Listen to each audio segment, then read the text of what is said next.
Hello, hello, hello, and welcome to Chonk Plus, a Daggerheart adventure on this Saturday evening before Christmas. Thanks for joining us. Tonight's adventure is going to be a little bit of a reflavoring, reskinning of your traditional Daggerheart type fantasy. It's heavily inspired by Love and Monsters, by those of you who have watched that wonderful movie. If you haven't yet, go watch it. It's pretty fun. All right, so I'll do a quick round of introductions and then we'll get straight into it. My name is Andrew. I'll be your game master tonight. And you know all about me, so I'm just going to skip right on to my wonderful cast. Brandon. Hi guys, I'm Brandon. I'm 27 from St. Louis, and I've been playing TTRPG since I was 16, and I am so excited to be here. I will be playing Rufus Fowler tonight. Now, what class is Rufus Fowler, just so people know? Rufus Fowler is a ranger, specifically a beastbound ranger and a former park ranger. All right, and your ancestry, are you human? Human, yes. All right, cool. Next up, Kayla. Oh gosh, okay. Too long, didn't listen. I've been playing for 20 plus years in various systems. I've been designing, writing, and freelancing for about 10, and I've been on actual plays and charity streams for about 5. If you check out the link in the show notes for my link tree, it links to everything, including all of my general manager stuff with Underground Oracle Publishing, any of the projects I've hopped on, like Adventures Domestic Handbook, or Subclasses Revivified, or any of my personal DM Dalliance fun free things, like a Barbarian subclass that heals you from screaming with rage! Also, keep an eye out on the social medias, because we're coming out with a new series at the beginning of next year called Villains by the Hour.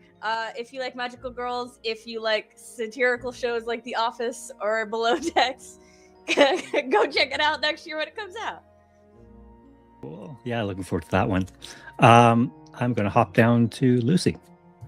Hi guys, I'm Lucy. I'm from New Jersey. I've been playing TTRPG for close to a year now.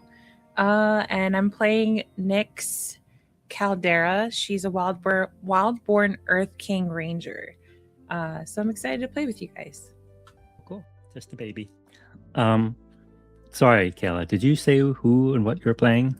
I did not. I totally blanked on that.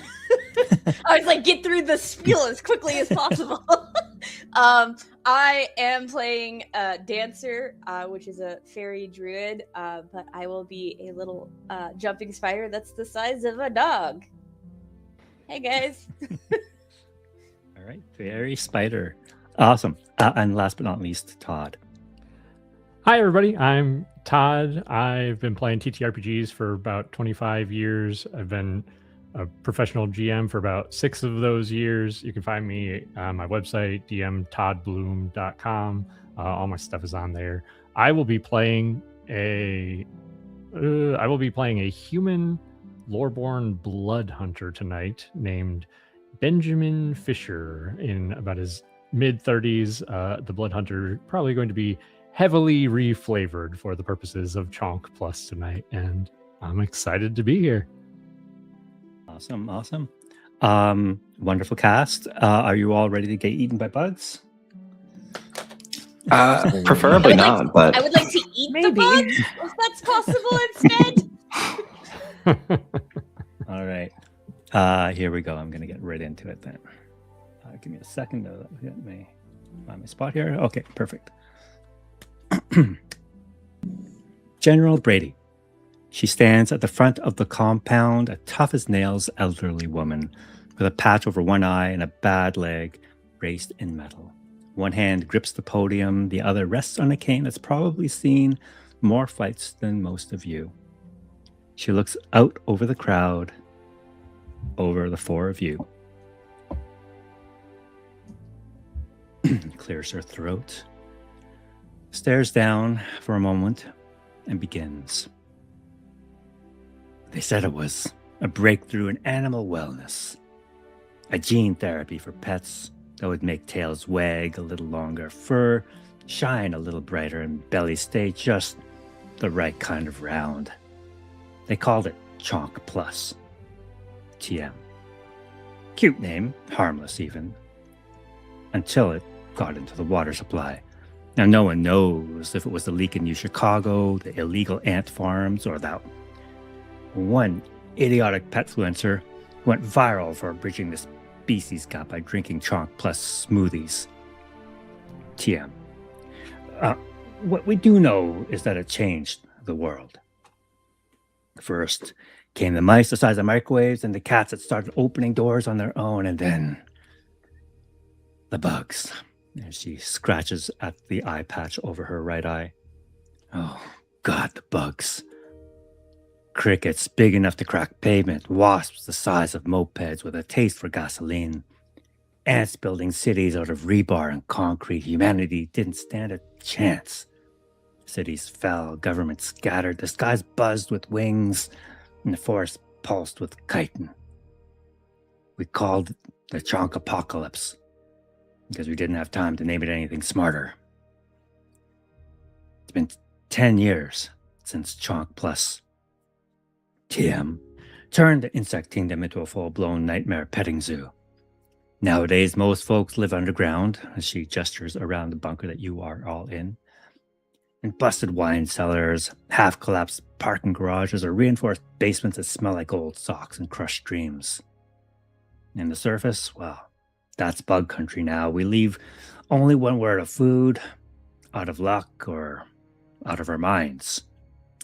And that's where you come in.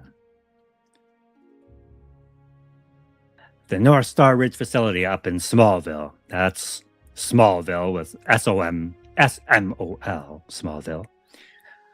I've been working on a potential cure for Chonk Plus, and they've gone dark, not a peep in over a month. Now, you're not the strongest or the smartest or even the most capable, but you've got something rare in this world, and that's gumption. Now, you'll be heading out into the bug-infested wilds with nothing but a tattered map, a half-broken radio, and, of course, each other. And you might get squashed. You'll probably get eaten. But maybe, just maybe, you'll get up to Swallville. You'll find North Star Ridge facility and find out what's going on.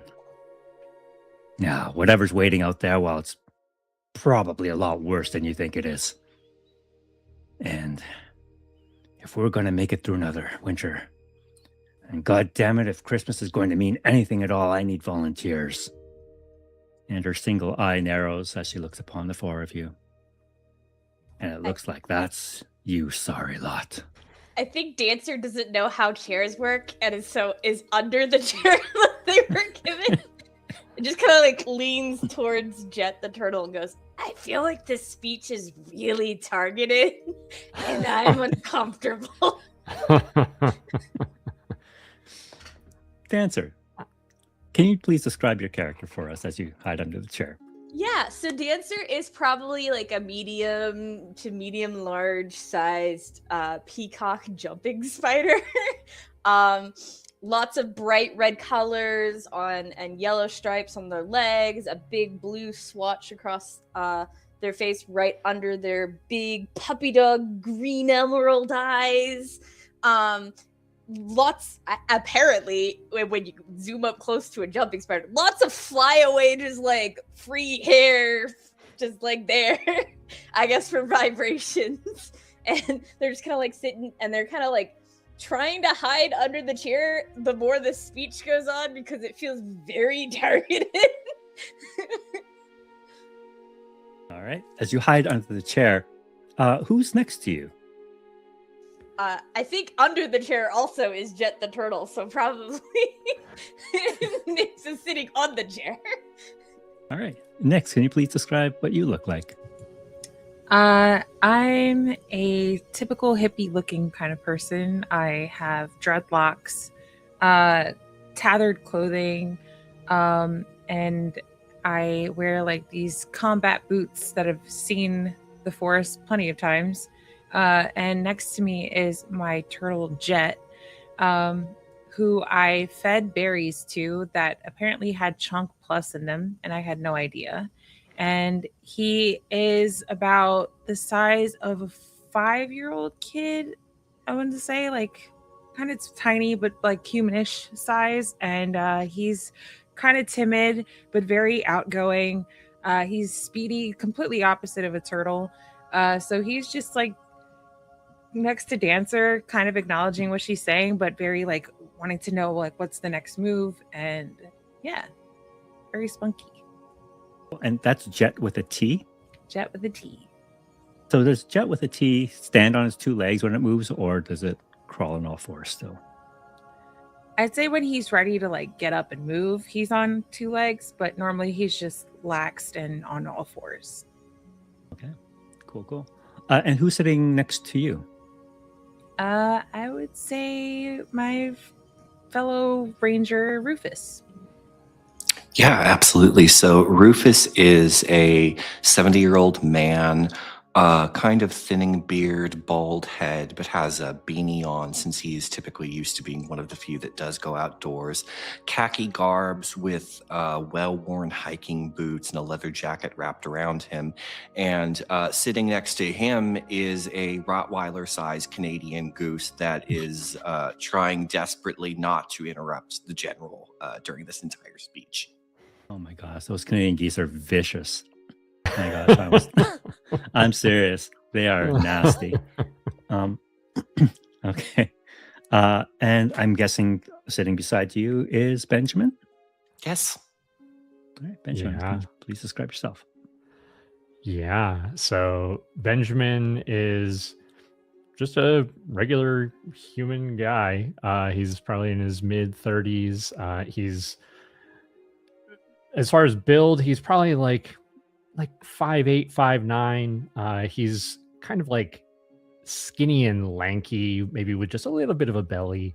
And he's wearing like a plaid button-down shirt that looks like it's seen better days, with jeans and like shoes that look like they're supposed to like mimic dress shoes. They look like they're super worn in.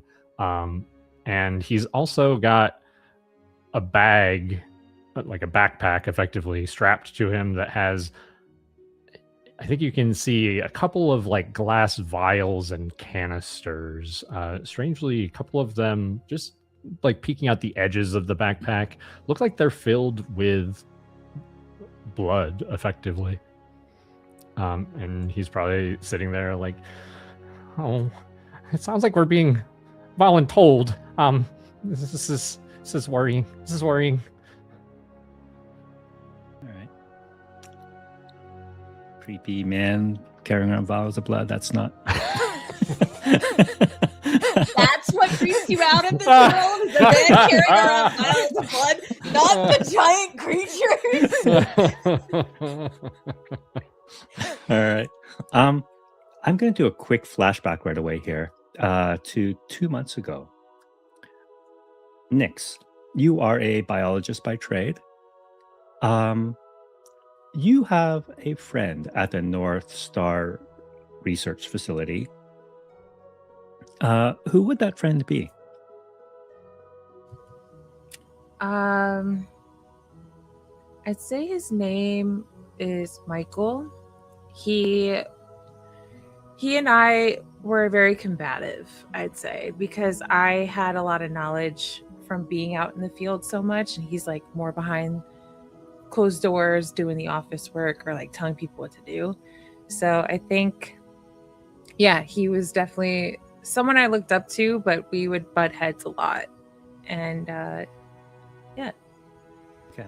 So this is every couple of months or so, even at the longest, usually every couple of weeks, they would check in just to see, like, you are in the field, just to get any updates from you. Mm-hmm. And your point of contact was Michael. Mm-hmm. And in your last transmission with him, he said, Nix, about the last sample you sent in, where exactly did you find it? I believe I found it northwest, past the old rickety tree. You know where the moss grows on the south? Right. Okay. And what manner of creature did you get it from? I believe it was one of the chipmunks, maybe, that was there. I can't recall. You mean I'm looking at a blood sample of a chipmunk thing? I thought it was a gorilla. Oh, no, it was never that big. No. The DNA is all messed up then. Are you sure you didn't get the samples mixed up? I mean, how many samples did you mix up my samples by any chance? Excuse me? I don't mix up samples. Well, okay. Let me think Perhaps here. you mislabeled them before you sent them up. No, I'm pretty accurate with labeling things. Do you have them with you? Well, I was running some tests on them, and something quite astounding happened. It looked like we're close. We're really, really close to finding a cure to this. We could potentially reverse the effects of Chonk Plus, bring the animals back to normal. I just need a few more samples. Okay. How soon? As soon as you can get them. But wait, we are on a little bit of a lockdown right now because just between you and me, the hunters in this outfit, totally useless. That's what I thought. I mean, I can't. You can't rely on them. No. I mean, they have got like 2 cells for the brain. I don't know. I don't know how they function. Oh man, I've encountered one before, and it was not a pretty sight. I'll tell you that. No. Anyway, we're on a bit of lockdown because one of them happened to let a praying mantis loose and whatever. Oh, goodness. So I'll get back to you when you can come back up here. But we're close. We're so close. Okay. Do you have any data, anything that I can take with me on what you've found so far? I don't think you would understand my research if I gave it to you. Oh, I wouldn't know? No, I just need you to send me samples. Okay. All right. I'll get you samples, and then maybe you can show me the data after. Maybe if you spend another 10 years researching the same field that I've been researching in. All right, Michael. I'll get you your stuff. Thank you. That's all I ask. Yeah, I'll call back when we're ready for you, when the lockdown's over. Sounds good. All right. So fast forward 2 months now. He never called back. And you now sit in this cold, sterile room about 30 feet below the surface in this bunker with this one-eyed, crusty old lady standing in front of you, staring at you with their one good eye. Well, volunteers? Any questions?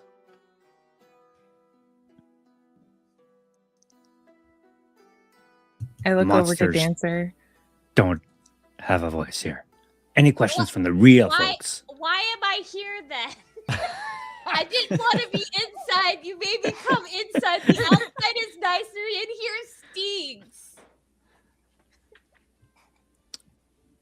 I don't know. The door's open. Kid, thing, bug. I don't know why Benjamin ever let you in here. Listen, Dancer didn't eat me, and so I thought maybe Dancer could like protect us from the other monsters or something, or like talk to them, tell them that we're not food. He's just another mouth to feed, or whatever that is. Listen, you go out into the wild, bring that thing with you, and you know what? If it happens to get lost or eaten, I won't ask questions. Well, aren't you just absolutely inspiring? It's my job. I think Dancer makes eye contact with their main 2 eyes with this person, and just like, and their back comes up with the little design on it, and they just kind of like dance to the side, like they're trying to intimidate the person, and then skitters out the door as they're dancing and facing off against them. Oh, now you made them upset. Well, we should probably make sure that they don't get eaten right away. Bugs don't have feelings. Red! Get that through. Well, I don't know. Now it's 5 days of Christmas. The last report said that they were close to a breakthrough. Then they went silent. I need the three of you plus that bug to get up to North Star Research Facility, figure out what's going on, and if possible, bring back that cure. That would be a Christmas worth celebrating. Yeah. If we can find the cure, we'll bring it back. I don't know how we're gonna spread it, but I'm sure they've got some idea. We'd be able to replace Santa Claus. All the people of the world would love us. You're gonna have to grow your beard out more, Rufus. I know. Whenever you get older, it's not as easy as it used to be. But she just kind of puts her hand on her face, this little small face palm. Listen, you're the only people capable of making this journey. I mean, I got a bunker full of useless people. You are the most able-bodied, and that's not saying a whole lot here. This could be humanity's last hope. And she just realizes what she said and looks at you. Oh, God help us. I don't know if this is going to go over very well. Next, you could keep us safe, right? Probably take a Christmas miracle, but we'll try our best. Maybe we'll put Bonky in the front. Bonky can handle whatever comes at us, right? Rufus turns to Bonky and says, "Do you remember those old stories I used to tell you about the old man with the sleigh and the reindeer? Well, you get to be the reindeer now, Bonky. You can redeem yourself for burning down the last 2 bunkers." Oh, man. Bunker 7924 was my favorite. It was mine too. I was very sad whenever Bonky did his thing, but Oh my God. For the love of God. When you find the cure, fix that awful, awful goose first. Maybe we can have him for dinner. He'll be our Christmas turkey, Christmas goose. Haven't had goose in a minute. That sounds pretty good. Bonky, are you tasty? Bonky has been going through Rufus's leather jacket and comes out screeching with his face covered in crumbs from a cheese sandwich, and looks terrifying, kind of like a dinosaur. Oh, guys. We should probably get going. Bonky, we won't eat you, I swear. Maybe. Hey, General, quick question before we head out. What is the nearest park that's close to us? How far would you say that is? It's pretty much a straight line between here and North Star. You just take I-70 straight up. If you want to sightsee and take a stroll through a park, maybe lose a spider there while you're at it. There is an old national park just off the east of I-70. It's got some mountains, some big trees. Perfect place for a spider to get lost. Got it. Okay. We'll be on our way then. Alrighty. Expect you back by Christmas.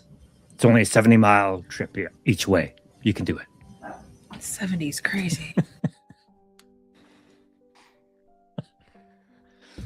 All right. I start to head out and I go up to Rufus and I say, "Psst, hey, Gramps." Yes, what's up, youngster?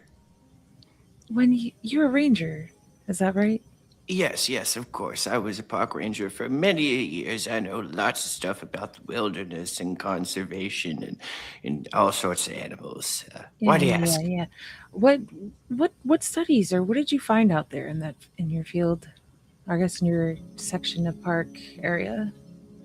Well, not that much recently. I think that all of the geese moved on recently. They left a path of destruction in their wake. Lots of overturned trees, lots of chipmunks strewn about. Rather gruesome sight, if we're being honest. But that was the last thing I saw. Whenever I was out that way, I made the healthy decision to avoid it afterwards. You say chipmunks. Any that stood out to you at all? Well, there were some that were up in a tree singing. There were 3 of them. They sounded horrible. I've ran into them before. All right. Well, I'm going to keep you by my side if that's okay with you. Well, of course. I'll be by your side, and Bonky's going to be in the front where we can watch him and make sure he doesn't do anything too awful. And I look down and I look at Jet and I say, I don't think they've been properly introduced, but not sure how your Rottweiler duck will do along with my turtle, but we'll see how it goes. Look, Bonky's a good boy. He just enjoys arson a little bit too much sometimes. And really, I can't blame him for that. All right. The world's boring without a little spark in there. All right, so we'll head out then. All right. So what does it look like as you gather your things, and how do you approach Dancer to invite Dancer to your little group? I'll head out to where Dancer kind of skittered out the door, trying to find them. What are Dancer's pronouns? They, them, because they just realized they're sentient. They don't know anything else. Perfect. So I'll go out to try to find them, and just kind of like, Dancer. I'm sorry about General Brady. She's a little harsh sometimes. I think we need your help for this. Where'd you go? I think I have like skittered either to like an overhang or to like a tree and gone up it, and I'm like upside down on the bottom part, like front legs pouting and the little tiny one just angrily cleaning myself as I muttered and like, "Ben said I'm not a bug, I'm an arachnid, and then I eat insects which are bugs, and also that lady's mean." That's I know, really Dancer. ominous. If you just come down from there, I know you're an arachnid, like we talked about. I think we really need your help. I mean, I'm sure Nix and Rufus are, confident in this travel, but I'm not very confident. I'm pretty sure I'm gonna get eaten if we don't have, your wilderness expertise. Please, mean. It's the bugs and the animals that are the smart ones here. You humans keep hiding underground in stinky places. Yeah, it's gonna be nice to get some fresh air. I'm not gonna lie. But I can't even smell it. It was stinky. Do you think you can help us get to this? Get to Smallville? I think before they answer, they just jump off of the upside down where they were straight onto your chest. They're just God. hanging there looking at you. And they're like, for a second, one of the pair of things come out like gently, and then they go, "The lady is mean. She's the dumb one, not Dancer." Yeah, you're right. Dancer's very smart. And then climbs straight up over your head and onto your back, and just sits on your backpack. Okay, yeah, just stay on the backpack. It's more comfortable for both of us. All right. So you pick up Dancer, and how about Rufus and Nix? Are there any other belongings you want to gather up before you head out on this trek? Rufus is going to go into his room and get all of the breadcrumbs and vacuum sealed sandwiches that he was able to muster, because he knows he's going to need them if he wants to keep Bonky on his side. He also picks up some crossbow bolts, whetstone for his short sword, kind of machete that he uses whenever he's going through more forested areas, and an extra pair of boots and some extra clothes. And then he goes to find a sled to try and tie Bonky to hasten their speed and travel. Now, I'm going to ask you something. Rufus has been around the block several times. Oh, yeah. Is there anyone from his past that he might have lost touch with? Yeah, there is Deirdre, his oldest daughter, who he loved very dearly, but they just had different interests. She was more of, kind of fashionista and stuff. So whenever they would go on the family hike, she was just miserable most of the time. But they had lost contact a while back. Okay. Would he happen to have a picture of her someplace? Yeah, so she looks a lot like he did whenever he was younger. Bright red hair, kind of short cropped, slim but athletic build. She's wearing a sundress, and she's in a photo with a couple other children of his. Very young boy. At this time, they're like 13, 10, and 8, I think. And middle child, who is another girl as well. Same kind of athletic build, a little bit rounder in the face, less strong features. Okay. And you're 70 now, so how old would she be now? She would probably be about Benjamin's age, actually. Okay. All right. Mid to late 30s, I suppose. Okay. Cool. All right. So do you like what is Rufus's feelings towards his daughter? Even though they are estranged, does he still harbor resentment, or does he miss her, or He misses her. I mean, it was never a thing of anger whenever his children didn't call him or check in or anything like that. He always just jotted it down to they've got their own lives they're living, he's got to figure out his own stuff. I think he was trying to contact her for quite some time, actually, or to contact any of them really, and was never able to make that connection. all right. Okay. And how about Nyx? I would be getting my short bow all lined up, making sure the strings are in place. I would have a whole bunch of arrows ready and packed in, I guess, a satchel maybe that I have that's equipped backwards instead of on my side of my hip. I have a bit of turtle food that I've scavenged from being out on my last run, just so Jet can kind of calm down at times when he's a little not listening, maybe. Yeah, I have all my supplies ready to go. I'm pretty organized. I have a compass and also a dagger on my left leg, so it's there in case I need to scavenge anything on the trip. All right. So the four of you, all geared up, stand at the bunker entrance where you see General Brady and a couple of the folks from inside standing in there, and they're all looking a little frightened for you, except General Brady says, "No, you've been assigned a pretty important task. This might be the last we see of you." Hopefully it is. She glances over at Dancer. Immediately flared up and doing this, even though still on Benjamin's back. Hold still. We're gonna fall. Yeah. Well, good luck. Go save the world.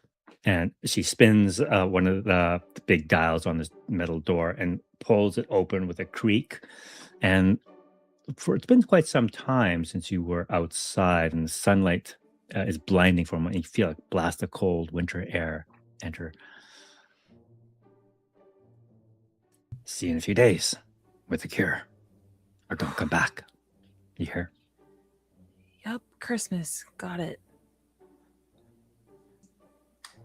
I think I need some more sweaters. This is oh god. Oh, it's okay, young fella. Bonky will keep you warm.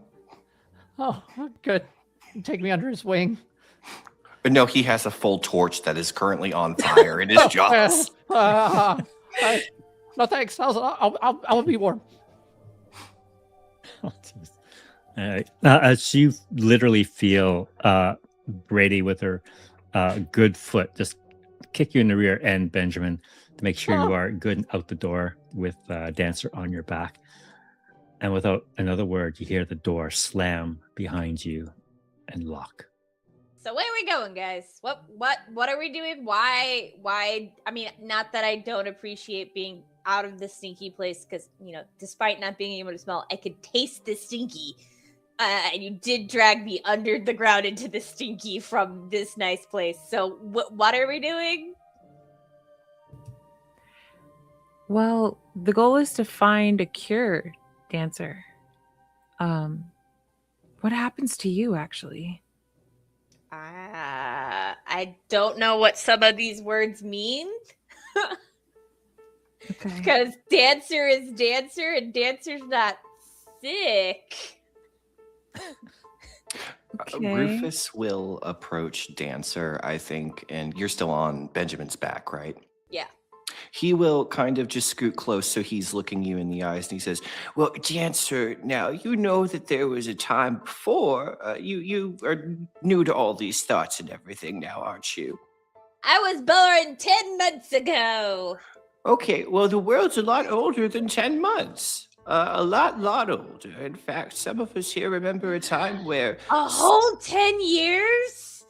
Yeah, a whole 10 years at least.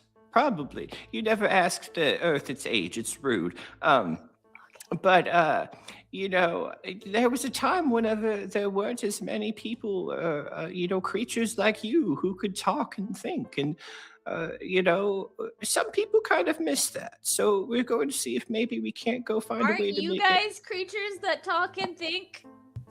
To you, we are. Yeah, you're not wrong, Dancer. So doesn't that mean there was always creatures that could talk and think, and now you're just being mean to the ones that you don't like? Those were just made up things, you know, like on TV, which we don't have anymore. But I mean, you're not something we're not used to, but in real life, this is not normal, Dancer. Well, I think it's that we never had the opportunity to have a relationship with creatures like you That's in the way true. we do now. I don't think that it's that. Everything's just been upended, and I think maybe some people would be more comfortable with the way But things Ben used to be. said you guys are technically also animals too. That's how he says classification works. That is correct, Dancer. Yes. So there are always been animals that talk and think. Just you don't like the ones that aren't like you. I wouldn't mean, say they- I wouldn't like them, but They I have like been a few. And I look eating down at us. Jet and I knock on his turtle shell. And he looks up at me pissed off.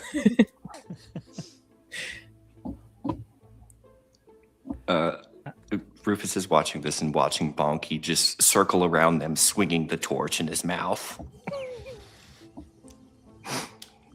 Four of you are standing outside. It is a bright, sunny morning.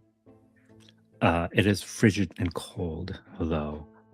You were given a map to get to North Star Research Facility, and a radio that works sometimes if you ever want to contact the base. So who has the map? Who is going to be your guide? Not the spider. Not bad. I'll Alright, be the Nick. guide. And who has the radio? Rufus will, I think. Rufus, yeah. Rufus has the radio. All right.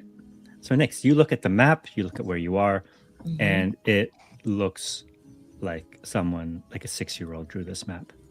Great. There is a splotch for the bunker. There is a splotch for the research facility, and a dotted line with some pointy trees and stuff along the way.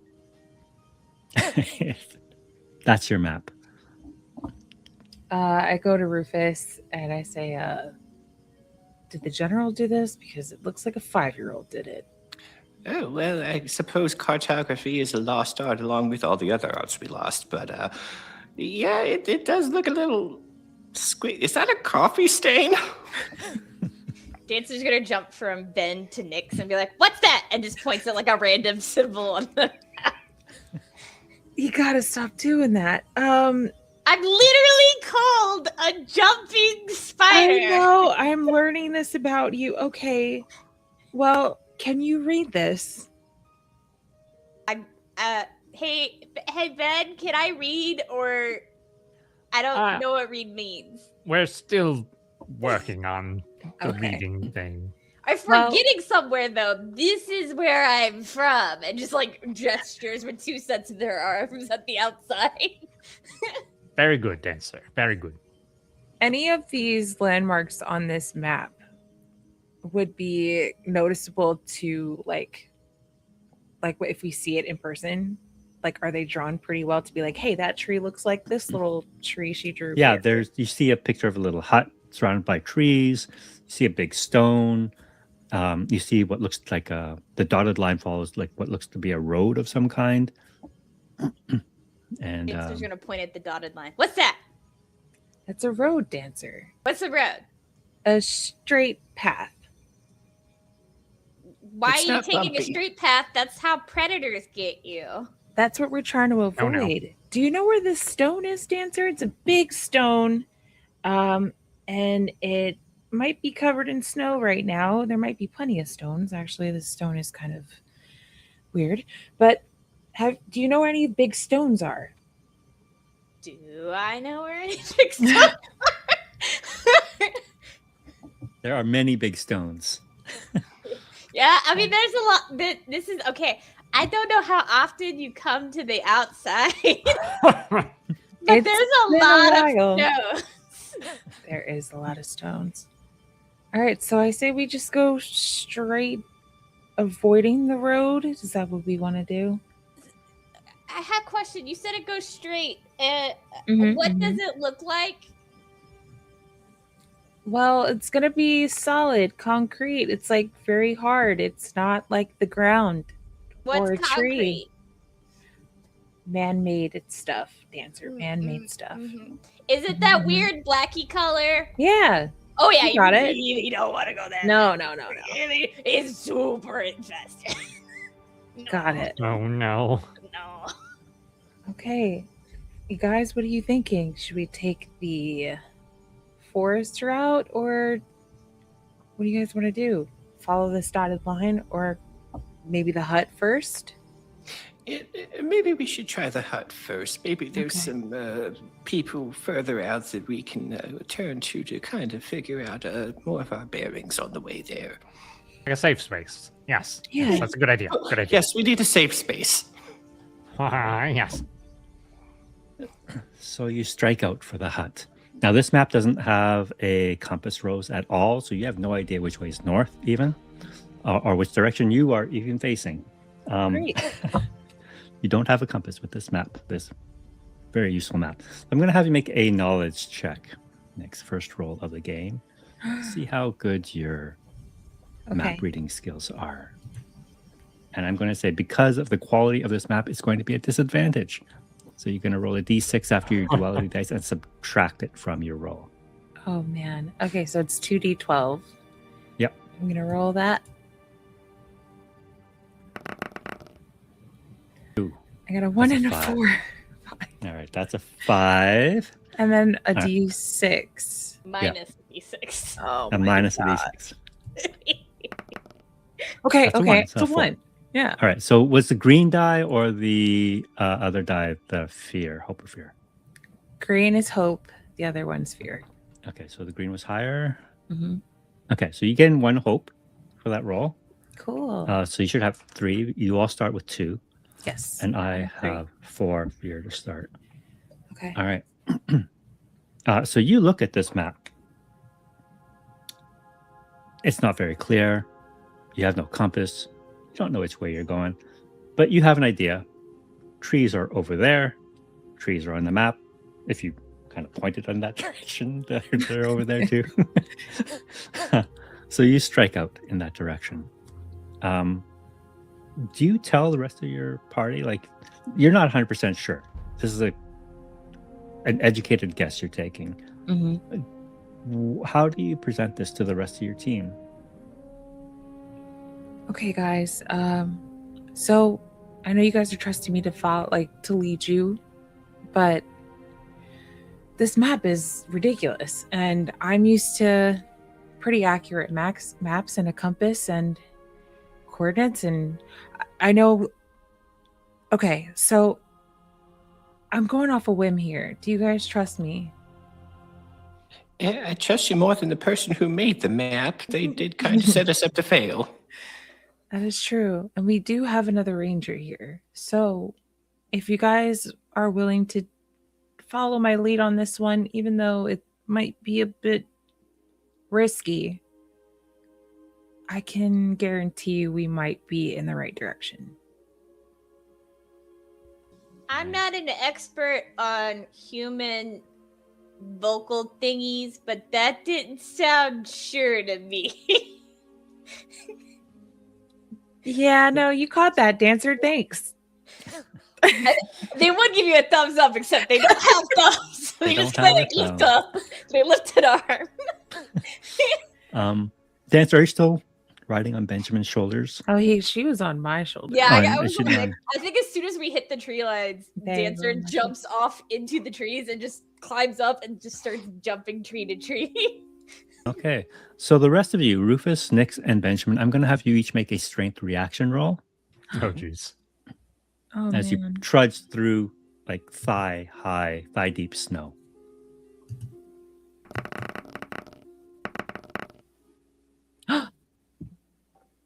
Whoa. So the black dice is fear for me, so that's a 17 with fear. All right, these are reaction rolls, so we won't count helper fear. So that was a 17, a 12, and an 8. Am I seeing that right? All right. So Nix and Benjamin, you are each going to take 1 point of stress as this deep snow and this frigid cold starts to eat into your like bone chilling, and you start to stiffen up. It's not a very pleasant experience for the two of you. Rufus seems just fine, a man of the woods. Dancer up in the trees, flitting ahead. Dancer, since you have that extra vantage point, can you make an instinct reaction roll for me? That's what I'm good at. I am, after all, just an arachnid.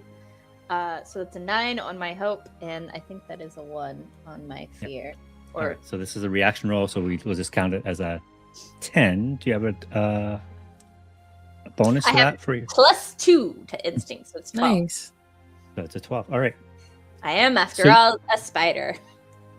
You are up ahead of them, up in the trees, and as you progress deeper into the forest, you hear what sounds to be singing, but it is awful singing. It sounds like a really bad a cappella with all three voices totally out of tune and sync with one another.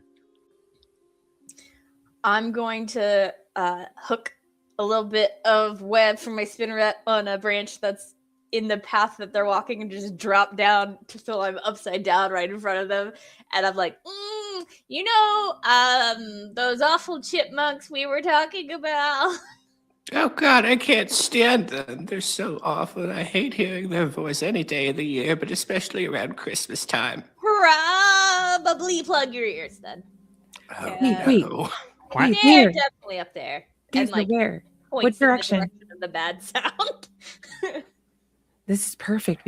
All right, maybe we're on the right path. This is good, right? Why is this good? Is there going to be shelter? It's freezing. Why am I being asked this like I know? I don't know how to read a map.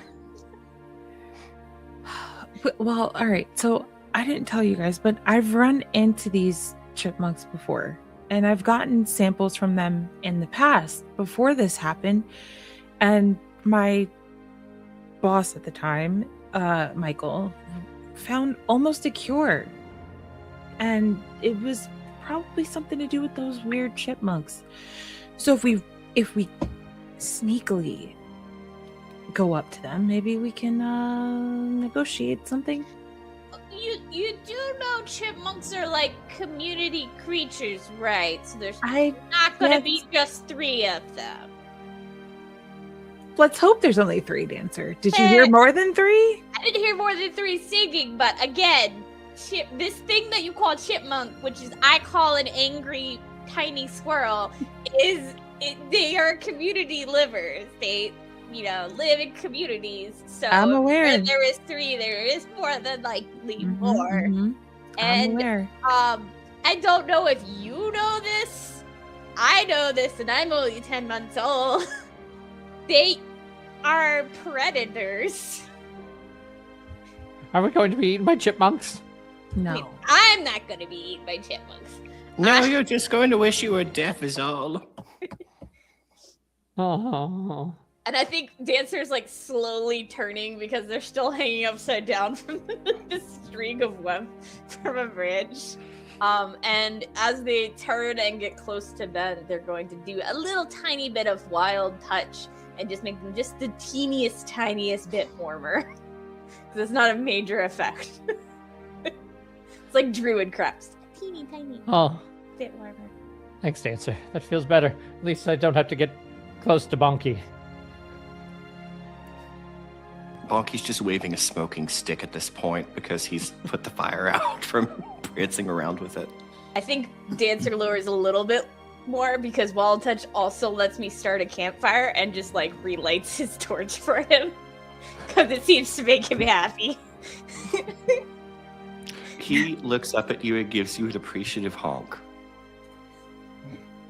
All right, well, don't die or whatever, and then like scrambles back up the little web up into the bridge. So are you going to make your way towards the singing or away? Okay, let's think about this, people. Maybe we have the people who don't want to listen to the chipmunks in the back, maybe on a stealth mission in case I guess another question, are we knocking them out if they say no and just taking what we need, or are we trying to be civil with the chipmunks right now? Well,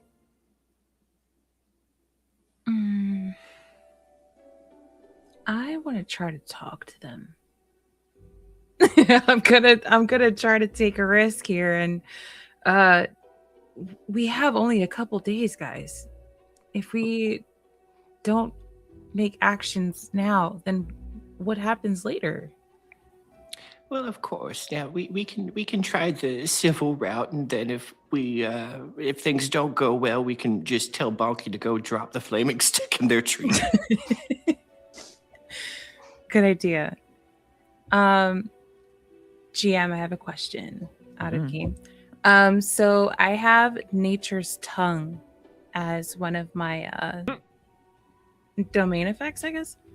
So I can speak to animals or anything around me. Do I just kind of play that in the game, or do I let everyone know that I have that? Oh, if you don't understand them, then you can certainly invoke that. That's not a problem. Okay. So I mean, Dancer's pretty high up, so she has advantage on that. She can help us if she sees any more, since they come in packs and not in threes. So if you guys want, I mean, Ben, what do you feel? If you want to talk to them, I'll stay in the back, and by back I mean like 200 yards that way. But if we can, I don't know, knock one of them out or something, I might be able to get some information about them and pull out like a syringe. Could be useful. Creepy man. Dancer drops onto Ben at that moment when he's talking about being in the back and is like, like nothing comes in threes but geese, and that's fucking terrifying. Wait, you gotta stop doing that. Did I use that right, Ben? Did I use that right? Fucking terrifying. Yes, fucking terrifying. Absolutely. All right, Rufus, you got my back? Of course, I've got your back, and Bonky's got the rest of the forest if we need him. I look down at Jet, and he's on 2 feet now, and he's ready to go. Little fighting turtle. All right. Yeah. All right. So you trudge your way through the forest towards where Dancer indicated there was the voices singing. And as you approach, you can clearly hear it yourselves now up in the trees someplace. A strange a cappella, but these voices sound as if the singers, their cheeks are full of marshmallows, and their voice is very low, very bass type voices.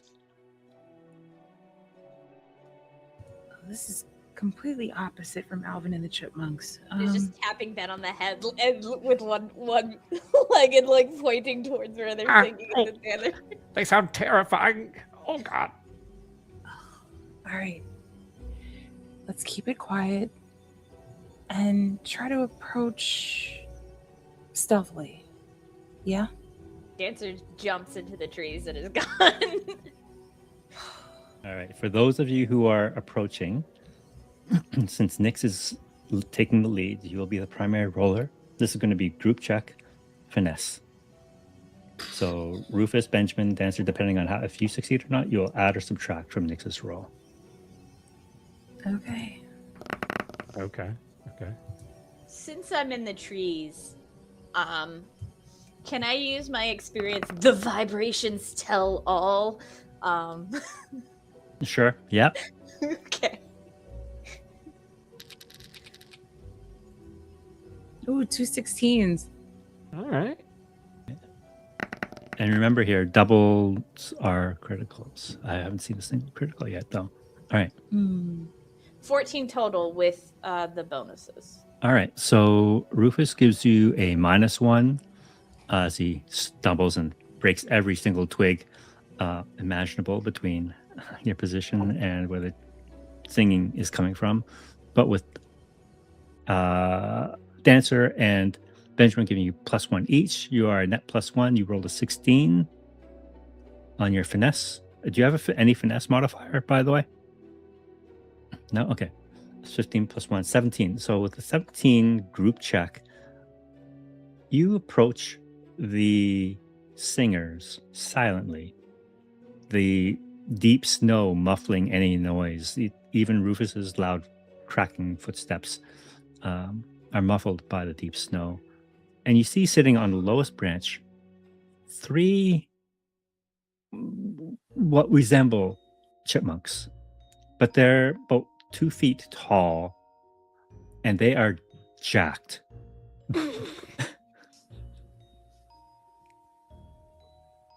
And they're singing a song together. You don't know what the hell they're saying. They seem totally happy singing whatever song they are, but their voices are down here like this, and it's really quite bizarre. And they haven't noticed you yet. What's our plan here? Weren't we going to try and talk to them? Or be Run. civil? No, shh, Ben. No, stay here. Wonky, keep him from running. Oh. Okay. I could send Jet, but he's food. I can't do that. So maybe I'll just go first and then you wait for my signal. What if I give you a signal? Yes, give us a signal. Wait. Do I say, okay, I got an idea. Maybe a cheese sandwich. Could be the Sounds great. Okay. Cheese sandwich. Okay. All right. Watch my back. I got this. All right. So I come out and I have my hands up and I approach the chipmunks. All right. As soon as they see you, they stop their singing and they immediately get their hands up. Right.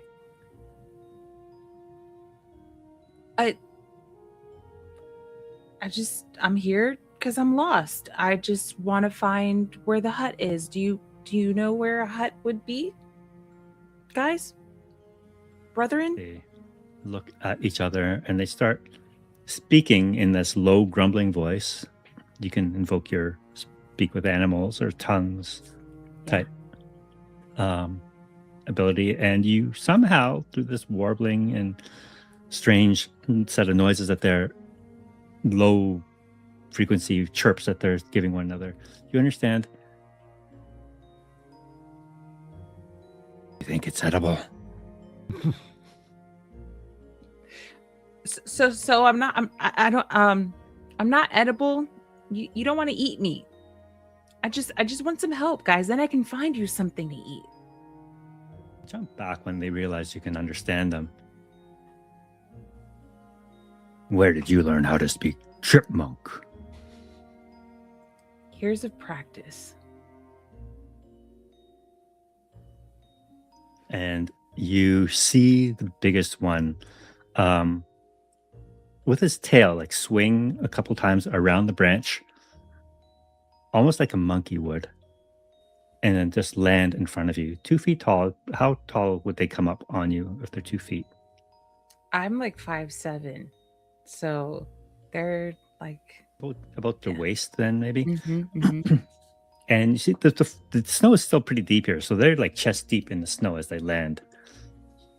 And he just plows through it, walks right up to you.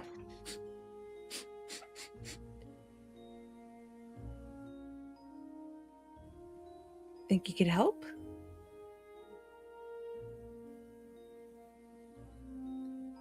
I'm gonna make a roll here Oh man. just to see something here. Okay. He smells it. It's not alone. There's more. I smell goose. That's not you a can see skill.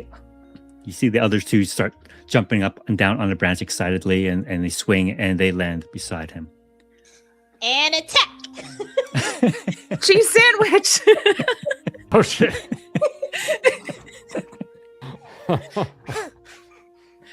Oh man. Do you want to attack? Mhm. Or Oh, yeah, just the we're- three of you standing? Okay. Yeah. You're Ben's going still to in the attack back. Calvin Yeah. and the chickens. All right. Right, yep. You have initiative. What would you like to do? All right. Attack. I'm going to allow Nyx to go first. You were standing right in front of the big one. Okay, I'm going to try to get my dagger off my leg and cut maybe a slash in his like belly area, anything around there. All right.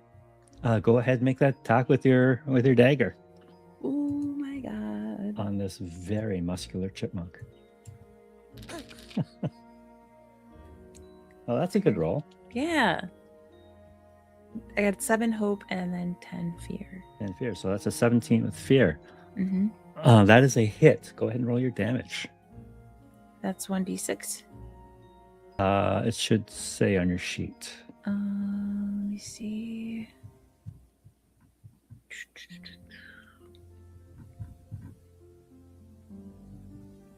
I can't find it.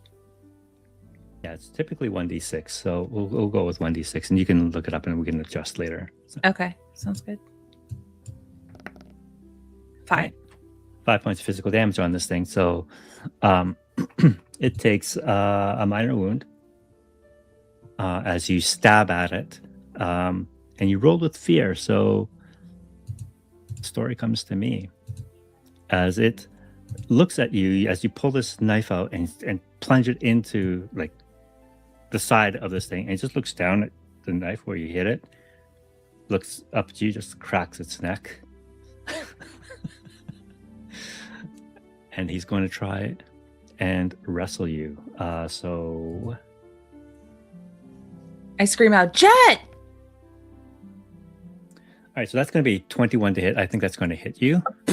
Yeah. That is definitely is. No, that Yeah. totally misses your evasion. Yeah, no. Skill, right? Mm-hmm. No, that hits. And that'll be, so you're only going to take 3 points of damage though. Okay, cool. So that's probably going to be in your minor threshold, so 1 hit point, Okay. unless you want to use armor to reduce it. I'll use armor to reduce it. Okay, so you take no damage. So it tries to grab you, but because of your like genes or something, it just can't get a good grip on you. That's its turn. I'm going to also activate one of his friends, who is going to also jump on you. Okay. And that'll be a 10. What is your evasion? 12 misses. All right, so that one misses. He jumps at you, flies at you, totally misses, and lands face dodge. first into the snow beside you. And the third one will also attack you. Misses. And a 4. All right. So all 3 of these chipmunks dive at you.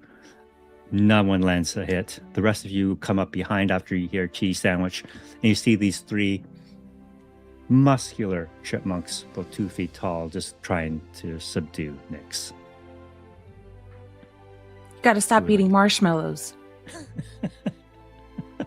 Full of protein. All right. So who wants to go next? I'll go next. I think Dancer goes to jump on Nyx to help, and then remembers Nyx saying, "I have to stop doing that." So like halfway through the jumping onto you, you just see their kind of like back thorax area split like a beetle, and wings pop out, and they just start like flying in the air. Fairies, guys. And they're going to just like, you see these like glowing bands of something on their arm, and they go like, yeah, as they use their glowing rings to attack these creatures. That's new. Okay. Definitely did not hit. But didn't give you fear. All right. Yeah, that's going to miss. So you go flying through the air. You land on it, but you can't get a grip on this thing and you realize it's fur on this creature. I did not land on the creature. I'm flying. You're and flying? the glowing rings are distance. Wow. Okay. Yeah, so the fur, you notice the fur on these things is quite thick and dense. Rufus or Benjamin, who wants to go next? I told you bad things, bad things. Rufus will go ahead and go next. He will cock his hand crossbow and try to aim for one of the one that's kind of grappling with Nyx right now. Okay. So that is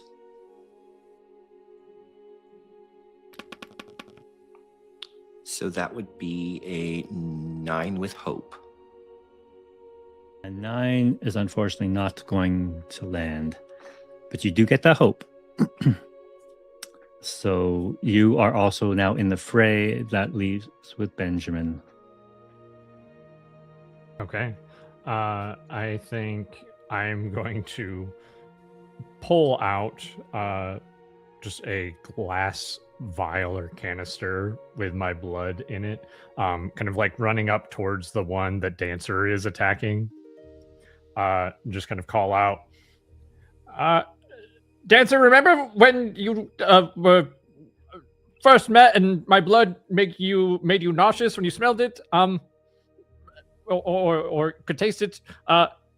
Don't taste it! And I'm gonna chuck the vial at the creature. Okay. Which would be like, that's a lot of speech for me dodging while flying. Let's see. So this is just basically a reflavored attack roll with the short bow. So this will just be an agility roll, I think.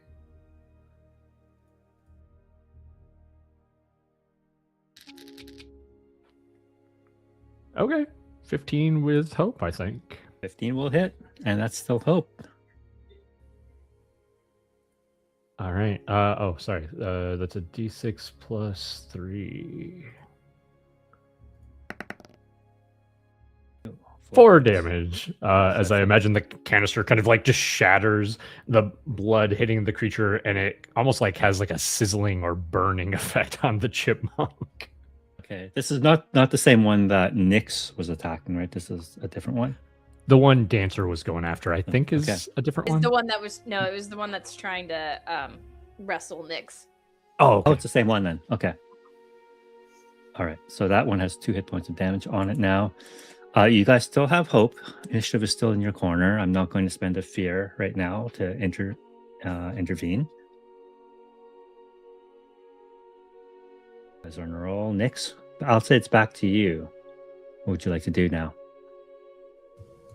There are 3 of these burly chipmunks trying to rip you apart. Your friends have come to help. Only Benjamin has managed to damage one. Okay. I tried to wipe the blade off with maybe I got some like blood on it, and I tried to put it on like one of my clothing or something, like to keep like a sample kind of thing. And I'm gonna try to attack it again. All right, go ahead and make another attack roll.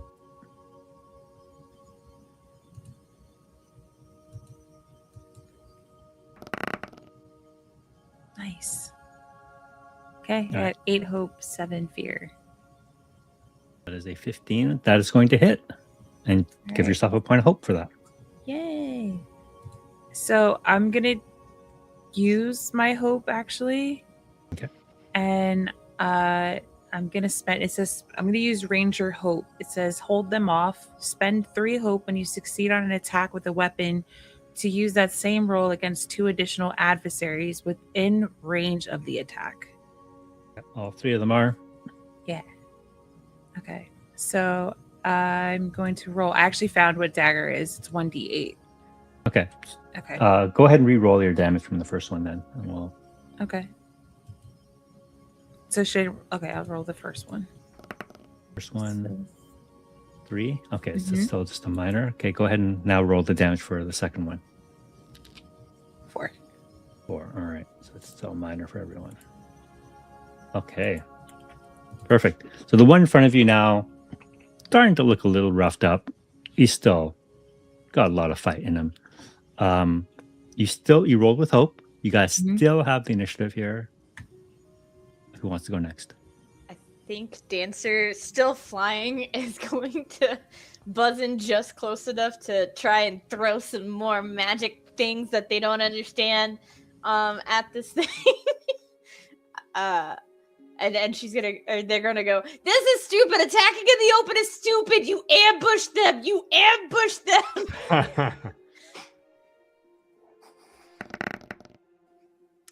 So that is an 11 with hope. 11. It's not going to hit, unfortunately, if their thick fur deflects your attack once more. And just kind of buzzes past them and is like, this is why attacking in the open is stupid. You ambush them. Okay, and on that fail, I'm going to intervene here and say, where is Bonky and Jet? Jet was making his way towards me because I called for him before. So I think Bonky is kind of next to Benjamin, still like in between Benjamin and Rufus. Okay. All 3 chipmunks, like, look at Bonky. Goose. And they're going to attack Bonky. Oh, no. I'm going to mark a stress on each of them and have 3 of them attack, so spend 3 fear as they pile on to poor old Bonky. And where's my dice roll? There it is. First attack. 16 plus 3 plus 3. No. That's going to hit, I'm assuming. Yes. Okay. 4. Okay. It's 17 points of physical damage. Mm-hmm. As the first chipmunk just grabs Bonky. Is Bonky still up? Currently, yes. Okay. With the first one having grabbed Bonky, he tosses Bonky like a football, like a rugby ball, to the other chipmunk. The other chipmunk, I'm just going to make a quick roll to see.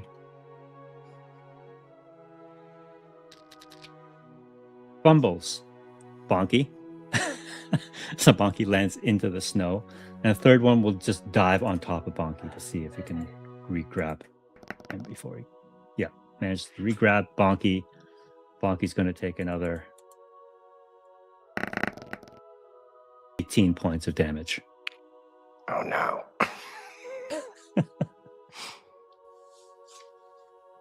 As he lands. Is Bonky still alive? He is still alive, yes. Okay. He's All a right, so- he's a tough son bitch. Apparently. So yeah, the third chipmunk is now totally grappled Bonky in the snow. Back to you guys. What do you guys want to do? Rufus is going to throw the hand crossbow up into the air and take the short sword and is going to go for one of their heads, specifically the one who has Bonky in a chokehold. Okay, that's number 3. Chipmunk number 3. Yes, so let's go ahead and roll that.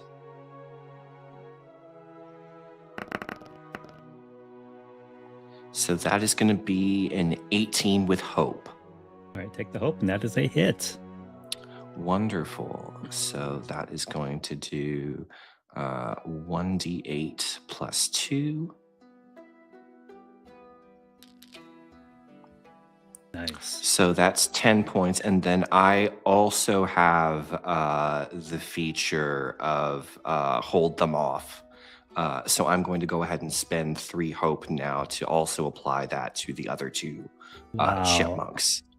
All right, so that is major damage to all 3 chipmunks. All right. The one that's still holding on to Bonky doesn't let go. You slash it across the back as you do so, just with one arc of your sword, ripping into all the chipmunks. The first one that was attacking Nyx is looking pretty hurt now, as you see him gasping for breath. And you roll with hope there.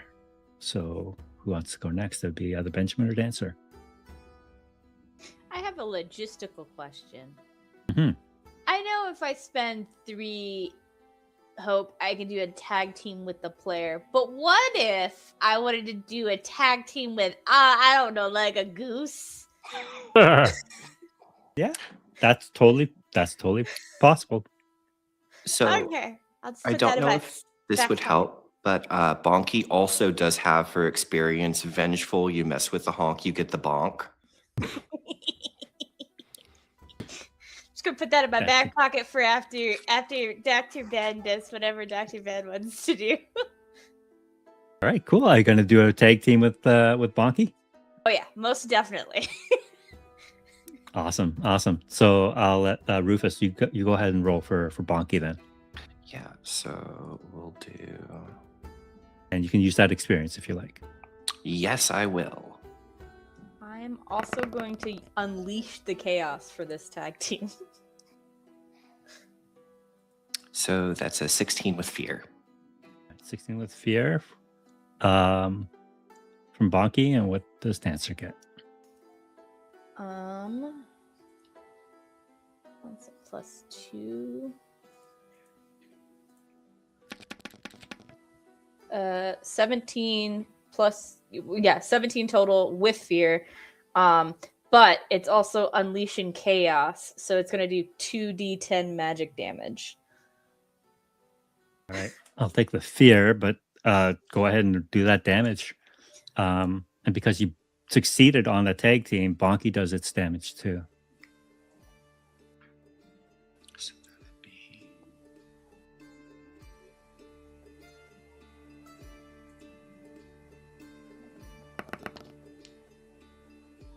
All right, so Bonky does 5. Oh, at 5 this thing- and a 2. So 7. All right, that's 7. 7 plus 5 is 12. 12 points of damage on each of them. On the one that's holding Bonky, right? Yeah. All right, that's another major point of damage to this thing. 2 more hit points. All right, so it's looking rough now. But it's still got Bonky, man. He wants his goose. because you rolled with fear, it'll come to me. The first one that is wounded badly looks at the third one and says, "Get the goose and run." And this thing is going to try and book it. I'm going to make an agility roll for it, or a roll to see if it can get away from you guys. No, it does not. So you guys have an opportunity at this point, I will say, to take one last swipe at it. I'm going to allow Benjamin, you're there. You're close. You haven't taken an action yet. Sure. I'm going to I think you see I'm basically kind of like fumbling with a vial, and I've got like this big hunting knife in hand, like maybe that fresh blood will work better, and like cut my hand and like let the blood drip into the vial. Using my Crimson Right, I'm going to mark a hit point to add an additional d6 to my weapon attack. So for my short bow or my vials of blood, they're now going to do 2d6 plus 3, and I'm going to take that vial with the fresh blood in it and just leave our goose alone and chuck it at them. And let's see, that's an agility roll.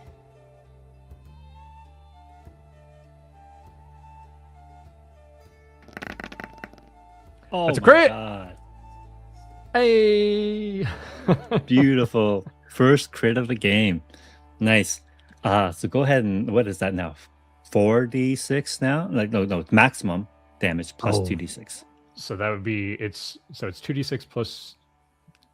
Is it maximum dice or is it? It's 2d6 plus 3 is the roll. Yes, normally. so it'd be 15. 15, and then you roll 2 more. Jesus. Okay. So 15, and then here's the other 2 d6s. So another 18. 4, 19. Is that right? Oh, something like that. That is a severe wound on this individual. That's 3 hit points of damage. Describe to me how this burly chipmunk is killed by your attack. I think as I kind of like chuck it, telling him to leave our goose alone, Ben kind of like I fall over in the snow. But the vial hits the creature in the back of the head, and the blood just spreads all over its head, which just has this like sizzling sound. And you start to see the creature. It's hard to tell if it's melting or if it's shrinking its head down from the blood. But I think with its shrunken, melted head, probably not doing much to our goose buddy anymore. No, and you just see it stop as his head disintegrates in front of you, blood splattering the white snow as it just collapses on top of Bonky as he hits the snow. Give yourself a hope, reduce the stress if you have one, Right. Benjamin. And you guys have the initiative. What do you guys want to do now? The rest of you, you see him, the one go down.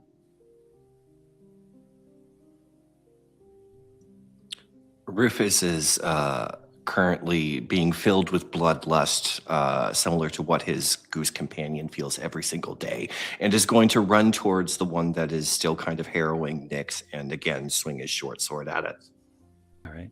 This one's heavily wounded. See if you can finish him too.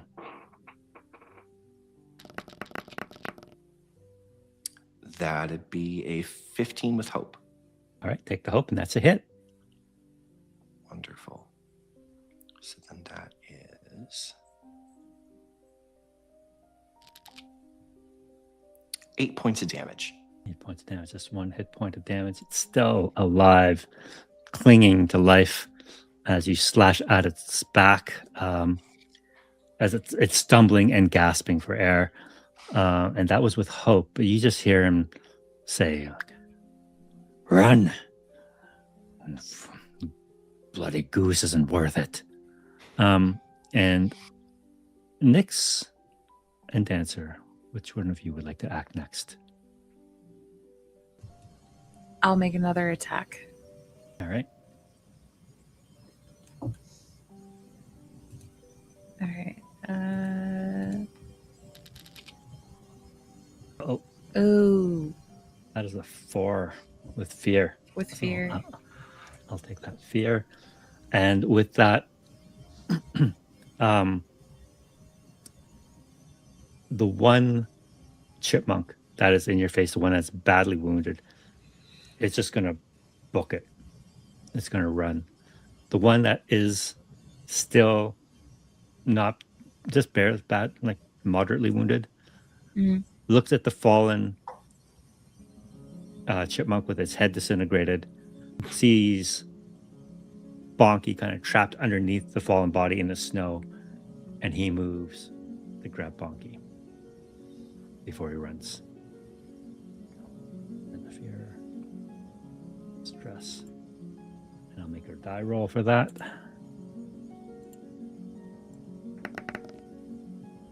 And that's going to be a miss. Nice. He cannot grab Bonky. It's flapping wings and kind of brushes off this last chipmunk, and the chipmunk just holds up his hands in defense, and he starts to run off too. Before you have a chance to get to Bonky, though, I spend another point of fear, and you hear the loud shot of a shotgun go off about 20 feet away from you. You turn to look, and there is a hooded figure dressed in a long parka standing there with a shotgun. The two chipmunks running away. Do you guys want to do anything with these chipmunks that are running away? I am technically still flying. I would like to go after whatever one's closest to us. All right. That would be the one that tried to take a swipe at Bonky, but missed.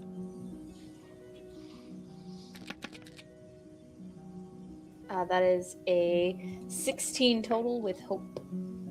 That is a hit. Go ahead and roll your damage. Okay, that is a 1d10 plus 2. Oh, Whoa. max damage. Nice. That's 2 hit points on this thing. And what does this attack look like as you... I think as I fly after it, I'm like screaming the whole time. I'm like, ah! And just like does this motion as they get close, and you just see like not quite lightning, but just like some sort of like energy like go into them from the glowing things on my arm, and then I land on it. All right, so you are on this thing as it's running away, and it's going to try and pull you off of it. You rolled with hope on that, though, right? Mm-hmm. So give yourself a point of hope. So the rest of you are standing there. There is a figure with a shotgun not too far away. Dancers off, harassing the fleeing chipmunks. What do you guys want to do? Rufus will go and kind of put his hand up towards the person with the shotgun and get the one chipmunk off of Bonky, who is not pleased right now. I go and I help Rufus get Bonky out since I put them in this scenario.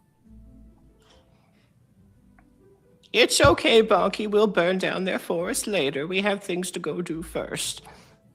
Sorry, Bonky, and I help push the chipmunk off of him. Are we just ignoring that? Who are you? Point to the guy with the shotgun. The person with the shotgun says in a female voice, "Oh, you're trespassing on my land. Now, I ask that you move along, leave that there, chipmunk.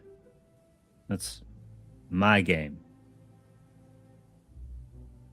Sounds good to me. I mean, honestly, it's a pleasure to just not have to hear them anymore, if we're being really honest. I just want to get a little bit of a sample. You can eat it if you want. I wouldn't really recommend it, but just hold it the syringe, walk over towards the the chipmunk, like looking to see if this person is going to have any problem with it. You can hear her like load the other barrel in. All yours. Don't even want to touch it. Not interested at all. As we're moving the chipmunk to get Bonky out, I'm gonna get a sample. Can you make a finesse check? All right, Yes. to see if you can do that without being caught. Yeah. Can I use a hope to give Nyx advantage? Just distracting the lady. Sure can. Just because I was trying to get a sample too, so I'll just be like, "Nope, not at all interested." Hey, what was your name? How are you? What are you doing out here? All right, roll another d6, Nyx. I got an 8 with hope, and then I'll roll my d6. 4. 12. All right. 12. Distracted by Benjamin. She doesn't notice you taking a sample. I'm going to ask Rufus, can you make an instinct reaction roll for me, please? Sure. With advantage.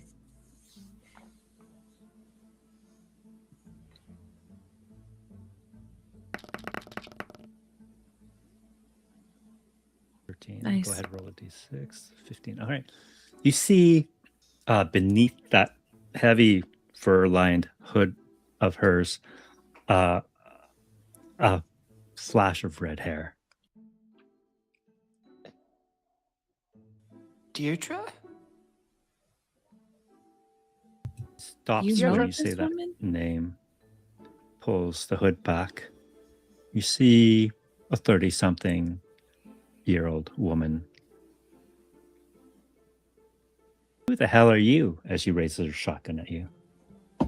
You don't remember your old man, sweetheart? I know it's been quite some time. That's your daughter? One of them, yes. My oldest. Oh, Pa? That you? It is, honey. It's good to see you. I wasn't expecting to see you out here in the woods with a shotgun, but I'm not going to complain. Go ahead and make a presence check for me, please, Rufus. Okay, well, hopefully it's good because Rufus isn't great at it. I'll give you plus an advantage on this because she is your daughter. Oh, jeez. Oh no. All right. So before we resolve that, I'm going to resolve what Dancer's up to. And I'm going to spend a fear to have this thing try and pull you off of it. I'm just going to roll to see if it can do that. Yeah. It grabs you. And you're going to take some damage from this, unfortunately. That's going to be 8 points of damage. As it wrenches you, grabs you by one of the legs that you're poking him with, it just kind of hurls you about 20 feet away from him. And Yeah, continues running. I think I'm gonna. Is he tossing me? I'm assuming if he's grabbing and tossing, he's tossing me in front of him. Well, off to one side. I'm gonna roll in the snow and just leap back at him because I'm a spider and I'm pure instinct, and this is my prey. All right. All right. All right. What is the range on your leap? Because you're in very close range right now.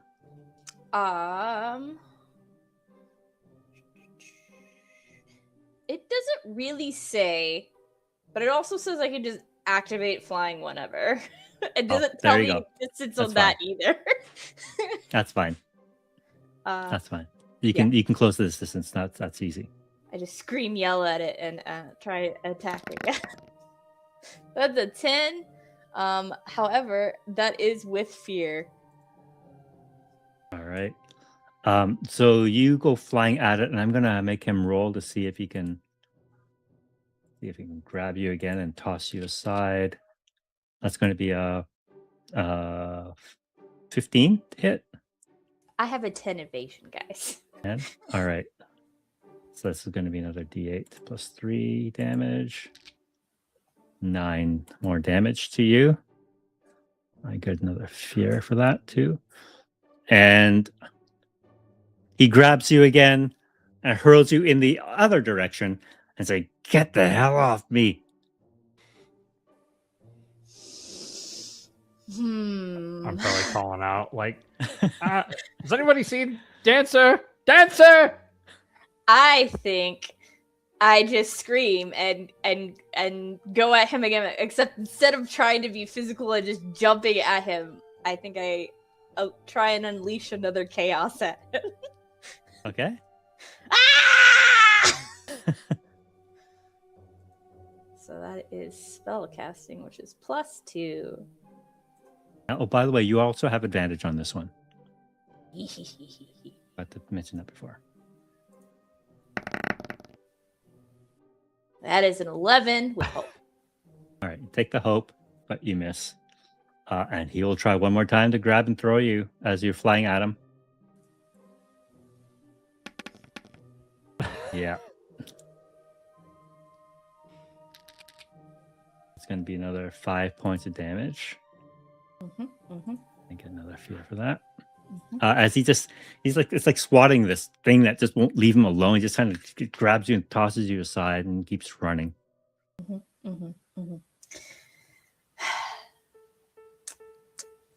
Dancer, you didn't get eaten by chipmunks, did you? Dancer! So I just want to be very clear here. I have 5 out of 6 of my HP marked right now.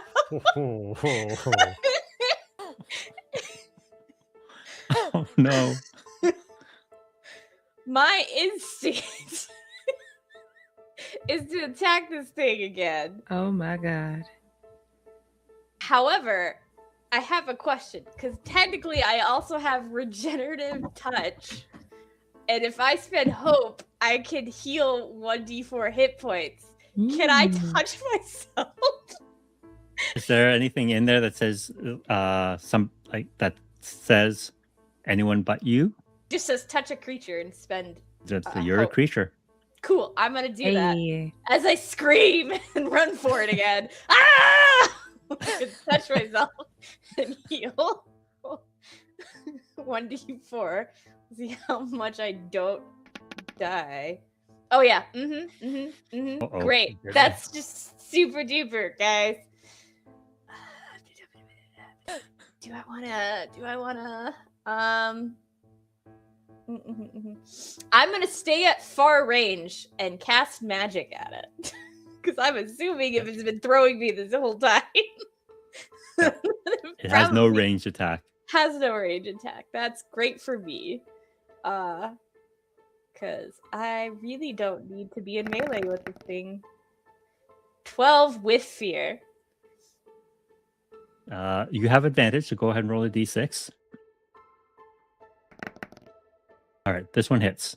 Yeah, and I'm going to just drop my tokens in it, so it's 2d10. Finish him. 2d10 plus my spellcasting.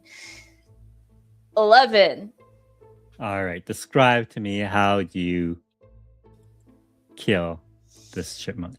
So I think I was running at it, screaming, and like bopped myself a little bit on the head on purpose to like heal the single HP that I did, and then continue running at it. Ah! And you just see like this like lightning almost start coming up, and then just poof, right at the chipmunk, and then she just keeps running and like leaps at it after the magic hits it and lands on it. It's like, So the third chipmunk, the first one actually that attacked Nix, he's long gone now. But Dancer, you managed to claim your prey as the three of you stand there in front of Deirdre. Rufus's. Start wrapping it up in web. Okay. Huh? Yes, honey, I know it's been quite some time. He ruffles through his pockets for a moment and brings out the old photo and kind of holds it up. She still hasn't lowered her shotgun at you. Polly, what? You gone and left me all those years to fend for myself in the forest. Well, What right do you have to come here now? well, honey, if I would have known you were here, I would have come already. Just to make sure you were all right. I tried to find you and your siblings. You know I'm not good with a ham radio. I've never been good with technology. I couldn't even figure out that damn, what was it called? Isn't The that a Facebook radio on your back? Well, yes, I wasn't the one who was supposed to be manning it, though. That was other people. But all of this is to say, I'm very sorry. I don't mean to. Sorry, after all these years. No, all my brothers, all your other children, I buried them. There's a look What was of left of them?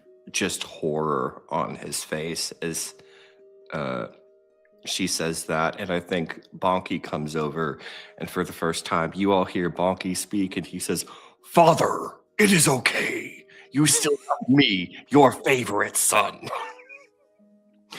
And he just looks at Bonky and goes, "Not fucking now." Go ahead and make a presence check for Bonky, please. This is going to be a disadvantage. Has he always been able to do that? Yes, he just bonking angrily at people, unfortunately. It's an 8. All right. She sees Bonky get up, thought there was a dead goose there, and hears it speak, and will fire on Bonky. Oh, I hope he misses. Poor Bonky. Does a 14 hit? Ah! It does unfortunately hit. And whatever Bonky takes this turn, No. that's so the way it says it down here, he doesn't have hit points. He has stress, and he's gotten damage 3 different times, so he's on his last stress. So he hides, drops, or flees at this point.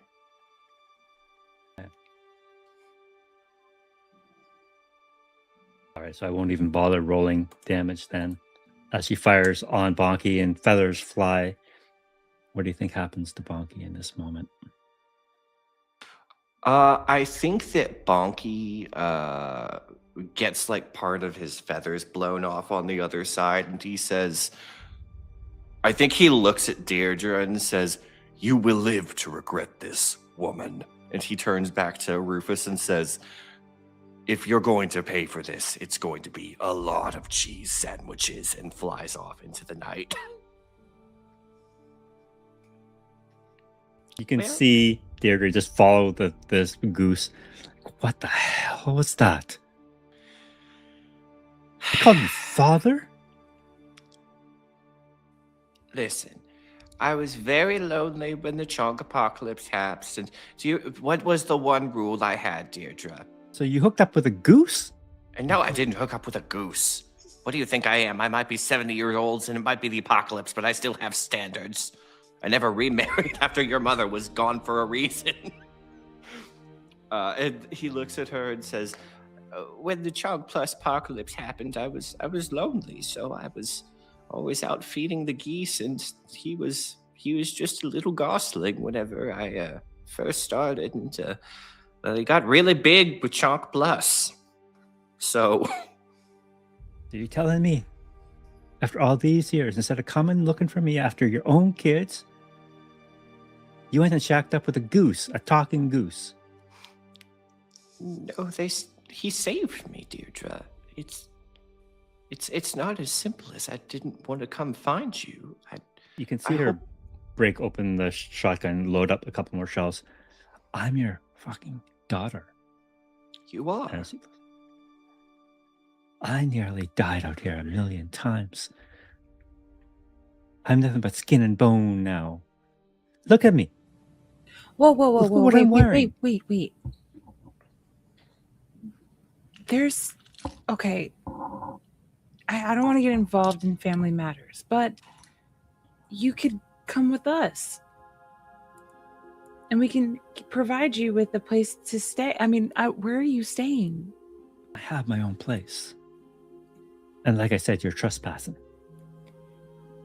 If anything, we helped you. He looks down at the seemingly decapitated chipmunk there. I could have killed him. But you came too late. And we almost jeopardized your father's friend. I mean, if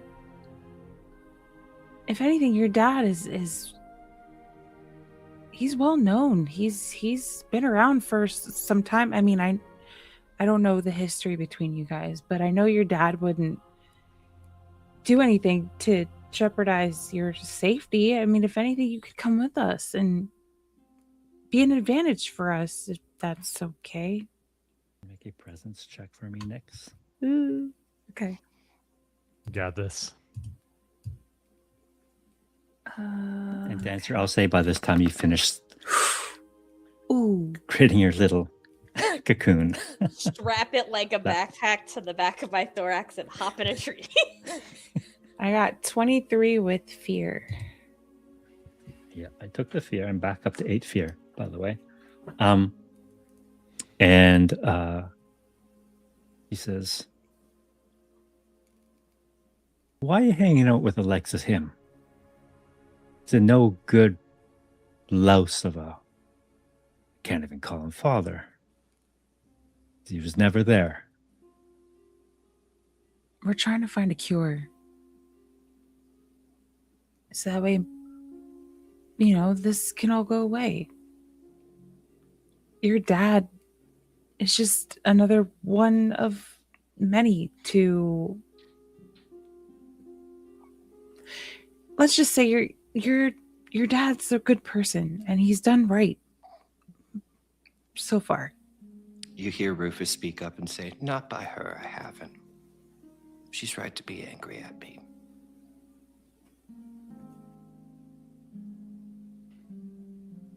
But you can make this better. She finally lowers her shotgun and says, I can give you a place to sleep for the night, but I expect you to move on in the morning. I'll take that there chipmunk as payment for my roof.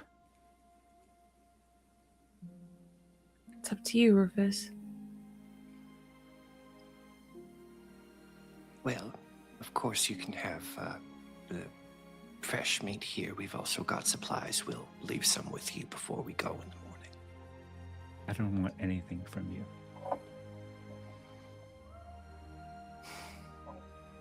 And I grab Rufus on the back and I say it's okay. He looks deeply sad. I think that it's just kind of written. It's like all of the pain and sadness has kind of just etched its way and eroded the usually rather chipper demeanor on its face. She walks up to stand in front of you, and you're all kind of standing around this headless chipmunk. She looks down at it, looks up at you, Benjamin. In God's name did you do to that thing? My blood is, they don't like it. The Chonk monsters, it hurts them. It's something I'm still learning about. Yeah, I'm not really sure.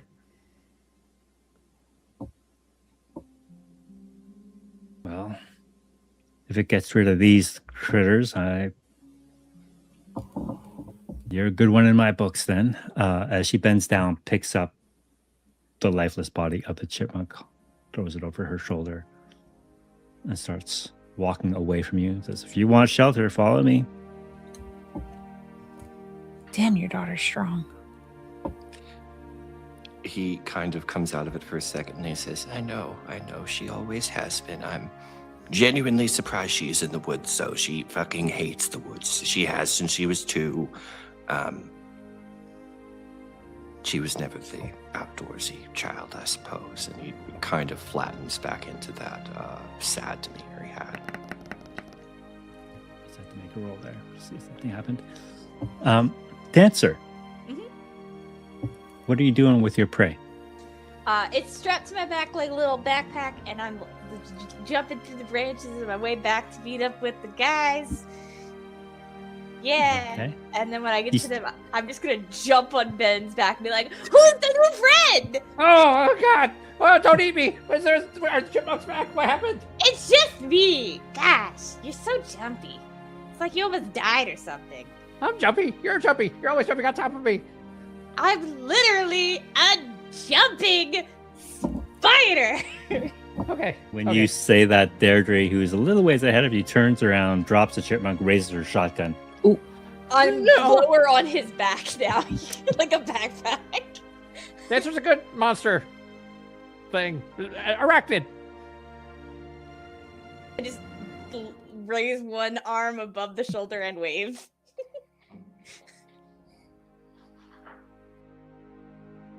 The hell? Looks back at you, Rufus. What the hell? But to be fair, these aren't people that I knew for a very long time. The goose burnt down the last cottage we were in, so these are new companions. I'm not 100% sure what Dancer's deal is, other than that they are genuinely very kind and nice company. I don't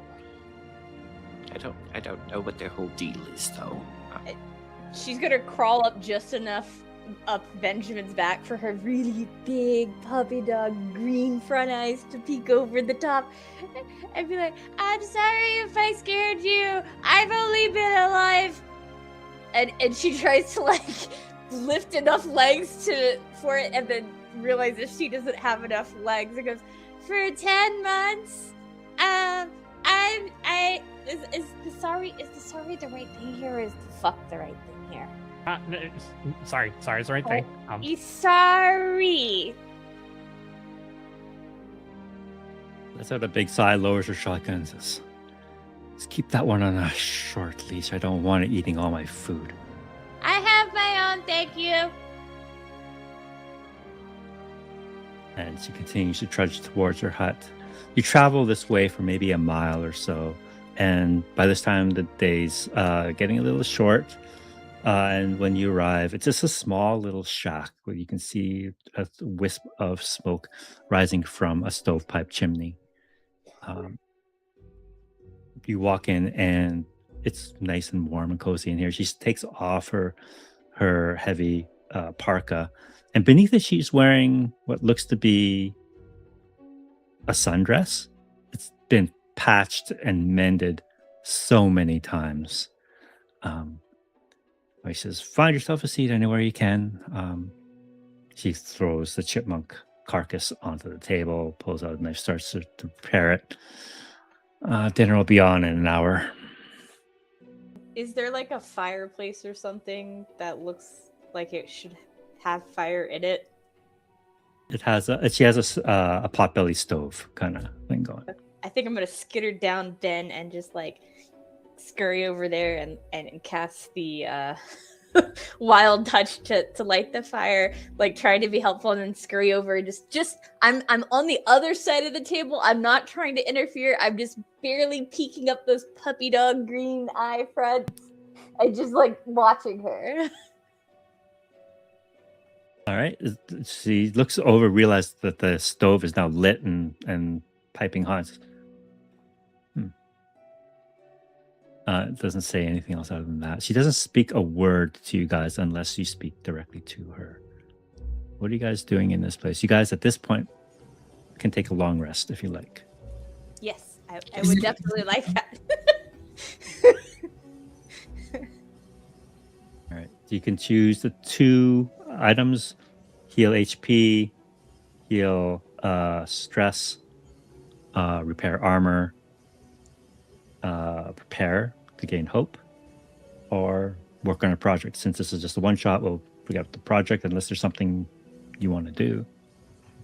I'm gonna see if I need to just full on heal myself. It looks like it because I keep rolling 1, so both of my long rest actions are attending to my wounds.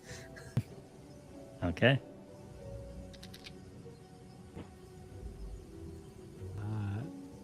I think I'm going to prepare, and I think is that just gain 1 hope? Is that right? Unless you prepare with someone else. I reduced distress, so that's gone. Rufus will partner with you if you want to prepare and just For kind sure. of go through. He needs something on his plate to handle right now. I think maybe this, well, depending on how you want to do this, maybe this looks like us getting a cheese sandwich ready. Benjamin just like, well, we'll find Bonky back. Get him back here. It'll be okay.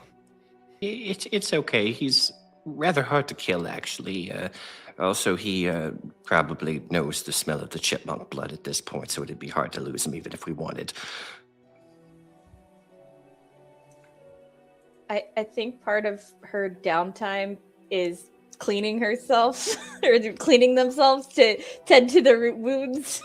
But I also think just instinctually, anything that looks torn or shredded or like it needs repaired, they're gonna like use some webbing to like try and put it back together because they're really good at this whole weaving thing. This like the spider's whole thing. All right.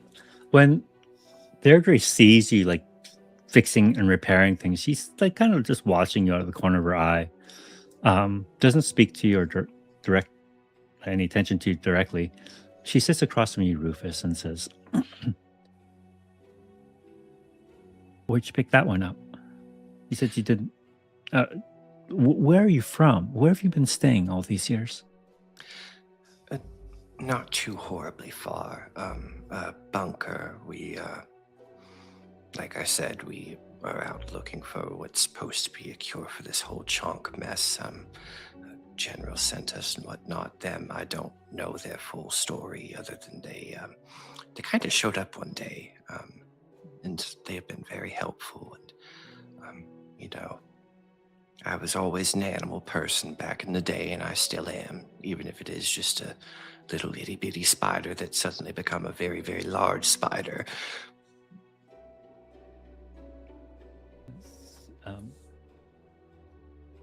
I'm sorry about your goose. He looks up at her and says, "Honey, you have nothing to be sorry for. I'm the one who has a lot to be sorry for. Yeah. A lot." Living out here on my own for this long, it's been hard, you know? Every day's a struggle. And after I lost my brothers and sisters, it just became that much harder. And a lot of times I'm wondering, what am I doing this for?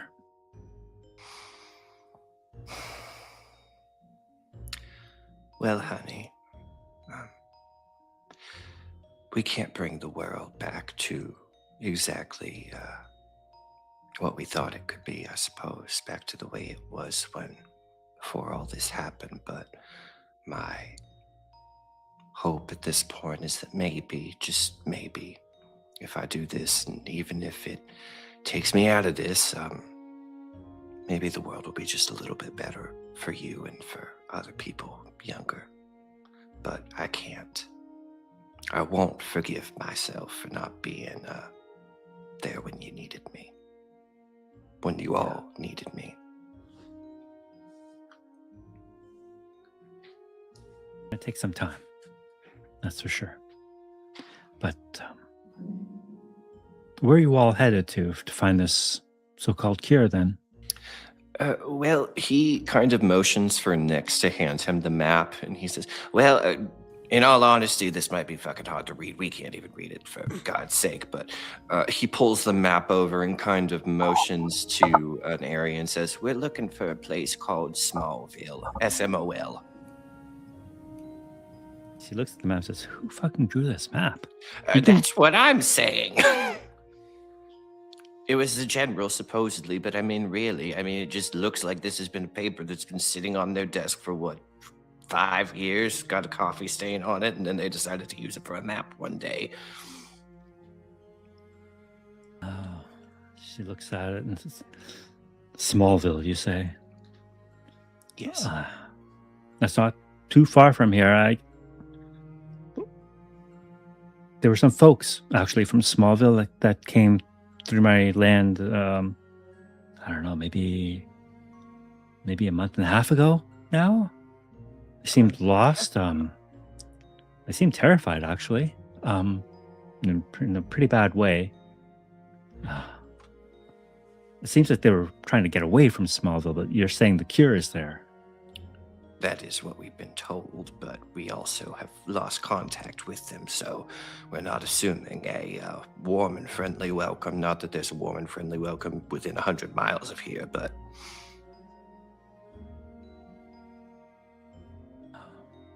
He looks around her place. You're going to need help. A guide, maybe, because this map is useless. No kidding. It is objectively the worst map I've ever seen in my career as a wild man. And I could guide you. Is that something you want to do? I'm not going to. No, we'll take that offer. Yeah. Yes, definitely. Yeah. I think at this point, Dancer walks to beside the chair and lifts two of their arms like uppies and goes, Nick says I should stop jumping on people, but new friend? Can you make a presence check for me, Dancer? Yeah, that's a -1 to my presence too. This is going to go so well, guys. A 13 with fear. 13. She looks at you for a moment. All right then. As she picks you up and kind of holds you at arm's length. You really are a spider. And just starts doing kind of like the spider dance where she's holding me. Yeah, I am. I've been alive 10 months.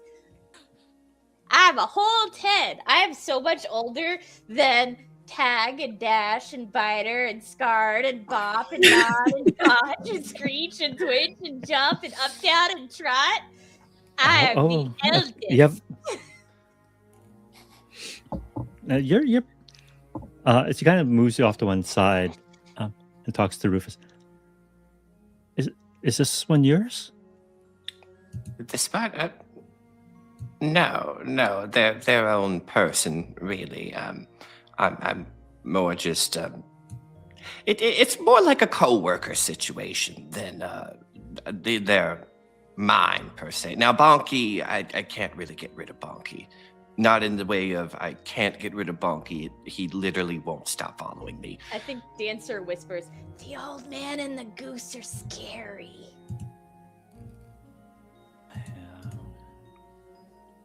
Yeah, I can see that. She looks at you, Dancer. If you need a place to stay, like after you've gone and found the cure or whatnot, you can always crash here. I could use an extra pair of hands, or 8 for that matter. I have 8 of them! And the company wouldn't be bad either. I still don't get what a cure is, and at this point, she's gonna try and like climb onto her because she's being held. And just gonna like climb around, so that she's like peeking over the shoulder. Oh, okay, all right. All right. Well, you rest up all now, and we'll head to the research facility in the morning. Thanks again. No. The company's always welcome here. And again, Paul, I'm really sorry about your goose. I just, when it spoke, I just wasn't expecting it. I'm So the ability does say that they remain unavailable until the start of your next long rest. So I do think at this point that Bonky just straight up flies through the window and starts devouring more cheese sandwiches from Rufus's bag. You just hear a sigh from Dancer, who like leaps from her back onto the wall, scurries over to the window, and starts putting webbing over it. Keep the goose away from any flammables. We don't want your hut to burn down. Bonky looks up and says, I have cheese sandwiches. I will not burn this place down. Maybe. And Deirdre turns to Bonk and says, I am so terribly sorry. I was just startled. I wasn't expecting you to talk, but I'm sorry for shooting you. He waddles over to her and like jumps up onto the thing and just gets very close to her face and just kind of boops her on the nose and says, It is okay. The old man talks about you all the time. It is good to know what you actually look like. His descriptions are very, very bad. They're like the I look bat. a little different. I imagine I look quite different than when he remembers, but thank you. I can see your smile for the first time. So that's nice to have company. It's nice to see you again, Pa. He will kind of just open his hands up to welcome a hug if she wants, but if not, just kind of pat her on the shoulders and say, It's good to see you too. No, honey." we're not quite there yet. I know. But get a good night's sleep, and we'll head out in the morning then. All right. Is there anything else you guys would like to do this evening before? So We I think continue. at some point when Dancer thinks no one's paying attention, she goes and hides under the table, and you just hear yeah. She eats part of the chipmunk. Full-on kebab just turning over and like being slowly erased. Yeah, and then re-wraps whatever's left and puts it back on, and then goes and like turns in a circle near wherever the daughter is sleeping and settles down and curls in their legs. Nice. So the next day, or actually 2-3 days, it takes a while for you to traverse this distance, but with Deirdre's guidance, you manage to avoid the traps and the monsters along the way. She tells you and warns you of all the creatures out there, and says, never try to talk to one of those fucking chipmunks. They'll rip your head off if they can. That's what I said. They didn't listen to the spider. The spiders know what's going on. And you're lucky there were only 3. They usually travel in herds. That's also what I said. So, after a few days travel through this damp snow, and you don't have to make another roll here because she's guiding you through the easiest paths there. She sees that she's got a 70-year-old father struggling through the snow, and a lanky individual that is creepy kind of behind her. Who uses his own blood to destroy things. But anyway, she takes you to the outskirts of Smallville, and you can see it now. This town has been completely overgrown by various vegetation. It looks like there are spider webs hanging from trees, massive ones at that. You see a massive hornet's nest off to the other side of town. So this place is... We have to be careful from here on in. Follow me.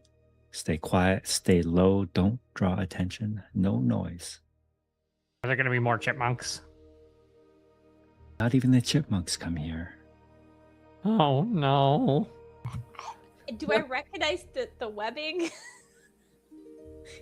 I'll let you make a knowledge check with advantage. Okay, because my knowledge is 0. That is a 15 with Right. fear. So these are not webs that you and your kin would make. These are... It's not... Have you ever seen like a wolf spider webs? They don't even look like webs. They just look like they puked web someplace. That's what it looks like. I think I think I've been riding on the daughter's back, and she just feels me start shivering when I see the web. Oh, this is bad. Bad place. Bad place. Don't want to go bad place. Bad place. Yes, yeah. Dancer's got it right. You just stay close, stay low, stay quiet. She slings the shotgun over her shoulder and crouches down and starts to make her way into town. I get my short bow ready, just in case I follow suit. Rufus will ready his weapons as well, but try to stay quiet. Mm-hmm. Crouch down, staying close to everybody. I've got like a vial of blood in hand, like looking around every which way. Stay quiet. Stay quiet. Okay. All right. I need each of you to make a finesse check for me, please. Totally. Oh, great, guys.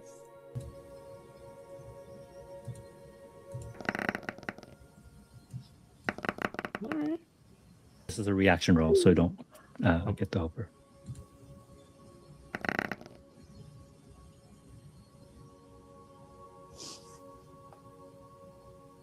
Three?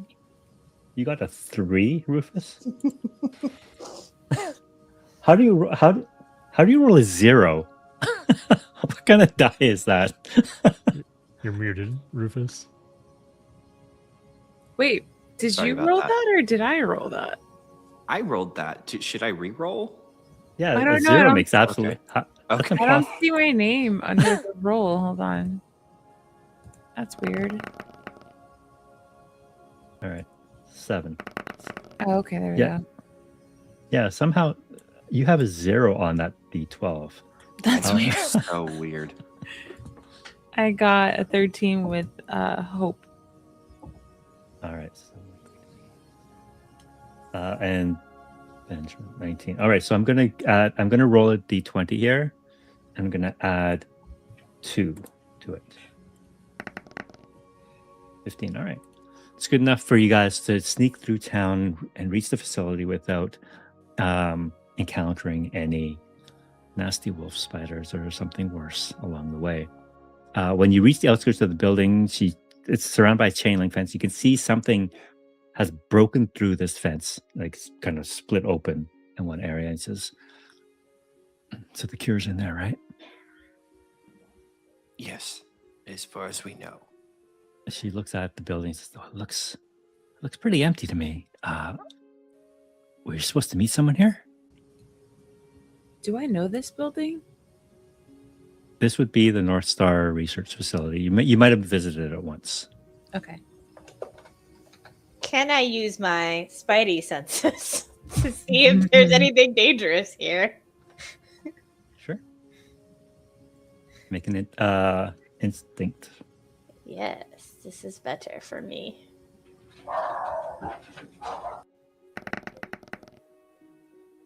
With hope. 19 with hope. All right.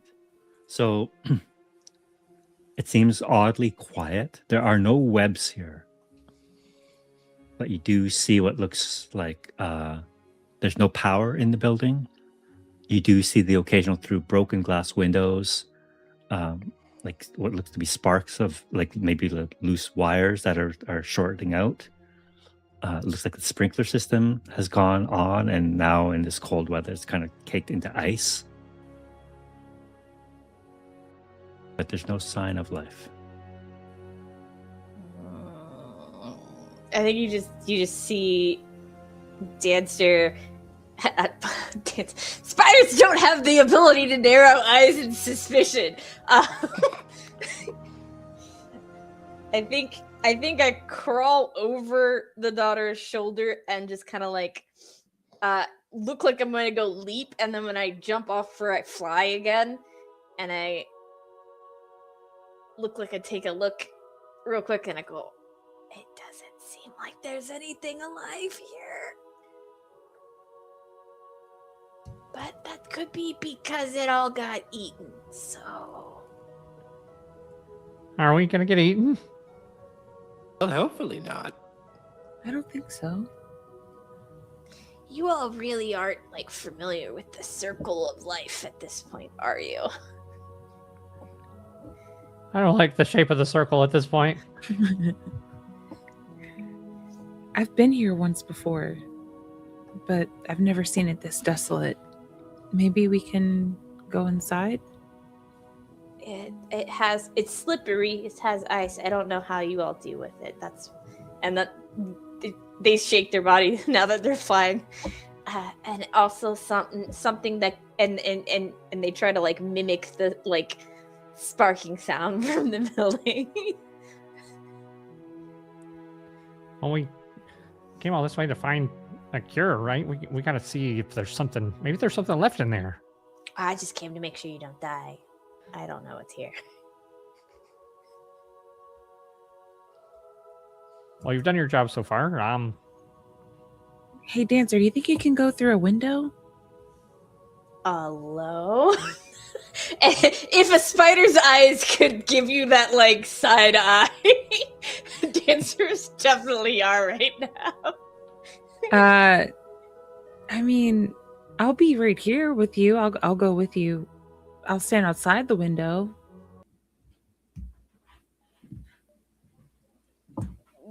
I'll go in a first floor window because you all can't. You have trouble with the climbing thing because you only have 2 legs on that, and then whatever these are, and they like gestured their 2 front legs. Okay, yeah. The first window's fine. First floor's fine. We can do that. And then we'll flash over to something else because I have to go grab more batteries for my mouse so that I can roll dice again. Oh no! All right. Deirdre's looking at the rest of you. Says, "Well, how do you want to? Let's go to the front door. Go through a window." Nix, you would know the building well enough to know where the lab would be, where this research would be happening. You just need to get into the building. Yeah, so I would have Dancer go through one of the windows that leads to the lab, and I would give her the instructions to unlock the door. Okay. And if there is a code, I know the code. So What's a code? You'll see buttons, Dancer. There's buttons. If there's buttons on the door, I will tell you which button to push. I haven't learned how to read yet. That's okay. I can give you directions. Left, right, up, and down. Do you know that? I don't know. Do I know up, down, left, You know right? up and down. You jump on us. That's so, well, you know. You climb up the tree. You come down the tree. Okay, You love what's left and uppies. right? What's left and right? I don't know what that is. Dance this way. And then you dance this way. This way is left. That way is right. I think Dancer is mirroring you. So if you're dancing to the left, they're dancing to the right. Deirdre looks at you, Rufus, and says, "Are you sure it's okay to send them by themselves?" Well, we can. So, quick question. You said that this place was kind of overgrown as well. Are there plants here? No, the city of Smallville, or town of Smallville, is overgrown. This facility is not. It just is Okay. abandoned, windows broken out, flooded. Well, we don't need to send them in by themselves. Bonky can go in. Maybe this is, he'll turn to Nix. Maybe this is the point where our animal companions take the lead for a moment to go do some reconnaissance together.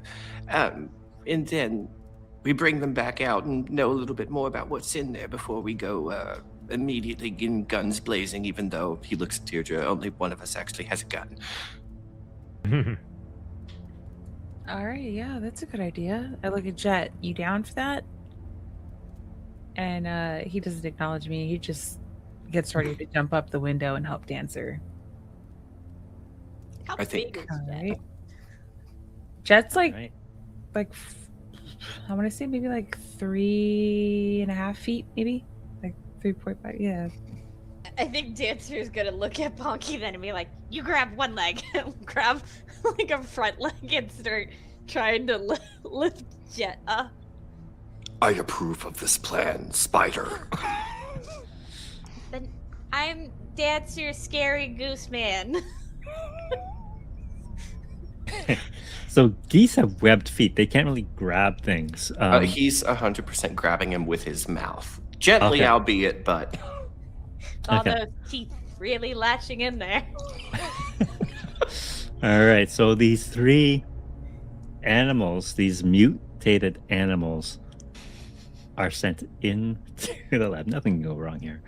Fine. It's fine. It's so suspicious. I don't know why. I mean, seriously, this sounds like the beginning of one of those things that Dr. Benjamin calls a joke. You know, like a flying spider, a goose, and a turtle going to an abandoned building. So you fly through a broken window. You find yourself in some sort of office. The place is trashed. You can see cables hanging down from the ceiling, sparking. The floor is covered in a sheet of ice. All the sprinklers have gone off and flooded the floor, and it's frozen over. It's like an ice rink in here now, and it is cold. I'll set Jet down on the desk so that they're not immediately slipping on ice.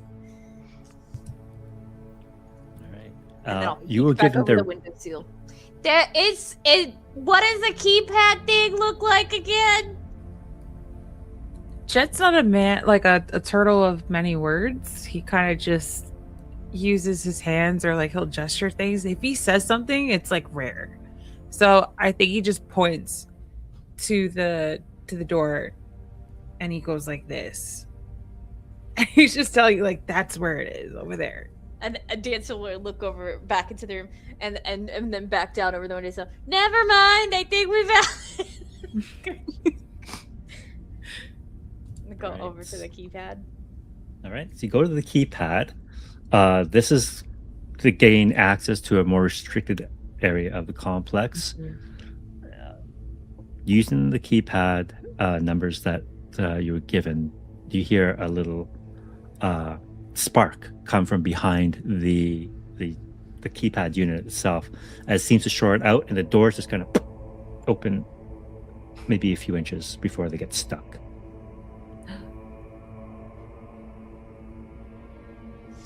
I'm assuming it's not either turtle, spider, or goose sized. Not in your current mutated form. It is just literally maybe 3 or 4 inches wide, not enough for you to squeeze through.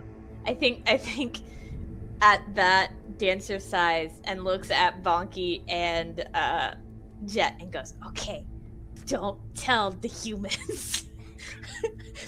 And then we'll use beast form to go into something small enough to go through the door. Nice. Nice. All right. So what do you turn into? So I can be an agile scout, a household friend, a nimble grazer, a pack predator, aquatic scout. I'm assuming water is not useful here, or a stalking arachnid, which I already am. It would be funny if you just turned into a smaller spider. Yeah, I think that's exactly what I do. Is like I turn into like the spider, not quite jumping spider size, more like house spider sized. Okay. I'm on the ceiling part going through the door. Okay. Can you go ahead and make this is going to be an instinct roll for me, please, as you try and navigate your way through this hallway and see what's beyond the door.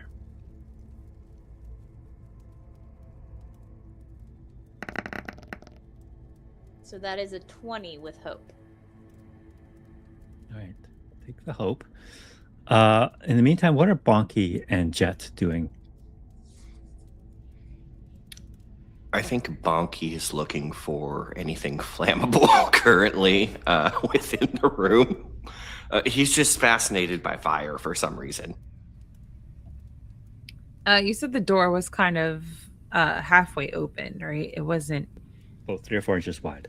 Okay, so Jet is going to crawl out of his turtle shell and wedge it in the door to try to give Dancer more space to get in. Okay. Can you make a strength check for Ooh, Jet? yeah.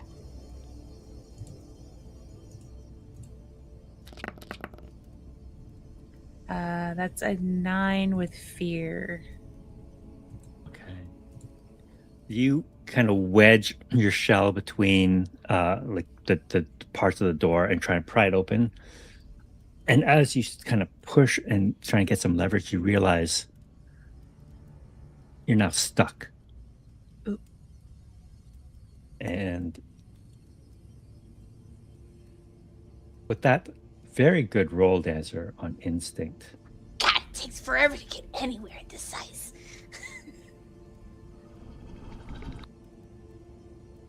You see something moving in the shadows a little ahead of you.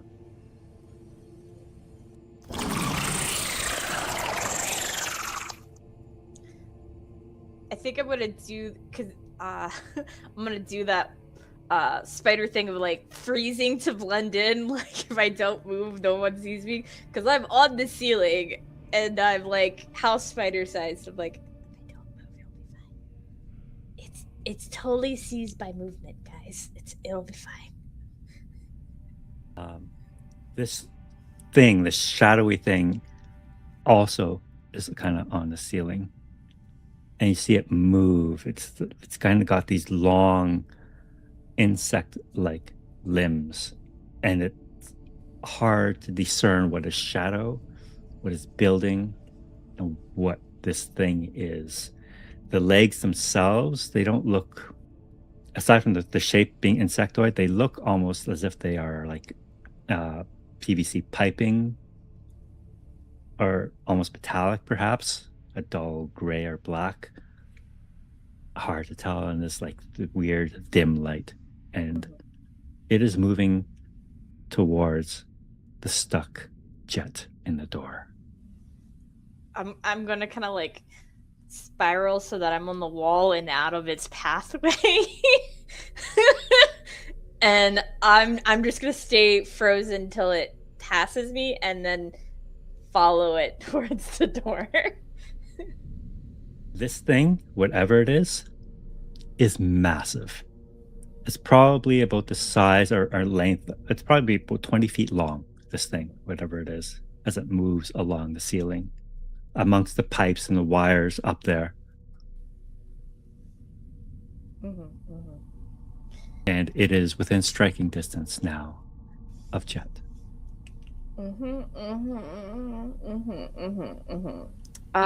Jet wiggling his feet, knocking on his shell, and he doesn't say anything. He's just pissed off, but he's trying to get out. And he's asking. That's his way of asking for help.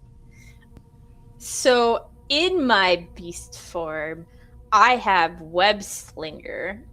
I can create a strong web material useful for both adventuring and battle. The web is resilient enough to support one creature. You can temporarily restrain a target within close range by succeeding on a finesse roll against them. I think I'm going to try and slow this creature down and cause enough of a scene while doing it that Bonky and Jet realize there's a giant fucking thing on the ceiling stalking towards them. Nick, go ahead and make that roll. Yeah.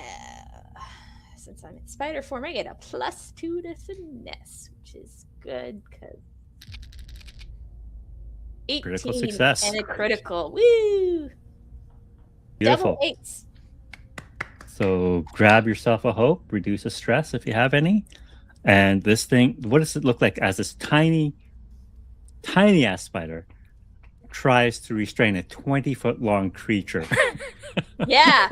So I think you see like brain, like spider math happening in Dancer's brain, and they're like, okay, how do I do it? And then they like get enough in front of it to, like, I'm trying to not fully restrain it, but cause enough commotion and slow it down enough to be like, there's a giant thing. It is here to eat you. So I think I just try to make enough of like sticky traps, like where it looks like it's going to crawl to, that it starts like slowly dragging and slowing itself down with the resistance. Okay. So there's enough of a drag. You realize you grab one of the feet of this thing as it tries to move forward, and it just kind of gets stuck there, and pulls a little bit on it. It can't free itself easily, buying enough time for Bonky and Jet. Jet, you see this commotion. Like, I'm gonna have you make an instinct roll here to see if you can kind of make out what is approaching you. All right.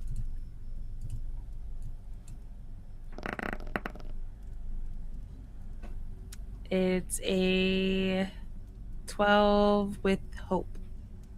All right. So you look up, you see something happening, but you're not quite sure what you're looking at. You can't see in this darkness, but you just get a sense that something bad is coming. He finally speaks up and he says, Coño! And he speaks in Spanish. He speaks in a language no one knows, and he's scared. And he goes, Ayúdame! And he's knocking on his shell still, but he's gonna try to can he attack, or is he like, can he get out? Can I try to You're wiggle considered my way out? restrained while you're Okay. stuck in this door, Mhm. so you can't move. Mhm. So you have an option here, and you can't reach the ceiling from where you are, so you can't unless you have a ranged attack. I just have like a dagger and a short sword. So I mean, I could try to throw a dagger, but then again, like, how accurate? Is How- Jet like a Teenage Mutant Ninja Turtle? Is he Yes. like- Yes. Spanish Or Teenage tiny. Mutant Ninja Turtle. Yeah. Nunchucks. All right, so you can throw your dagger. It's probably within close enough range to do that, but it will be a disadvantage because you can't really see what you're trying to throw at. Oh, okay, all right. I have to roll to see if it hits. Ugh, that's a 10 with fear. I'm up to 11 fear. Oh, Um, jeez. Wow. Sorry, 10. Count 10 fear. And so your dagger, you toss it up, throwing it into the darkness that's above you. You just hear it clang against metal or something and fall to the floor. Puta. And I will now strike. Okay. I'm going to make a roll here.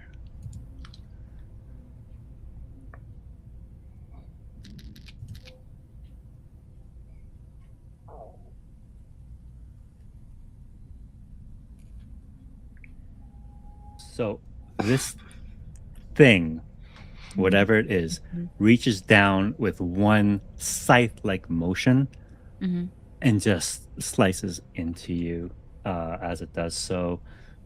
You're going to take a chunk of damage. Not a chunk. Yeah, a chunk, and it and there are actually 2 scything actions here. So you're going to get another attack. At least it's not a chonk. Yeah, Does a 12 hit you? it does. It just hits. No, so- Okay.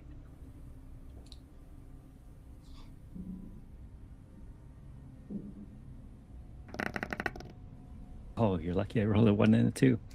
I spend a fear. You will only take 3 points of damage Okay. as it these 2 massive scythes just come sweeping down at you, just grazing your shell as it does so. I'm also going to mark a fear to get it free from your web, Dancer. It pulls itself away from that condition, and it lands with a clunk on the floor, and you can see it now as it rises up on its hind legs. This thing is a 20-foot long praying mantis. And it's two front side-like things. It gets 2 attacks on you. 2 attacks twice. So that's a total of 4 attacks. So now that it's on the floor, it will take 2 more swings at you. Is that you, the turtle, hopefully? That is going to be a 16 and a 12. Oh, sorry, and a 10. So 1 hit. So it's only going to be another 11 points of damage on that one.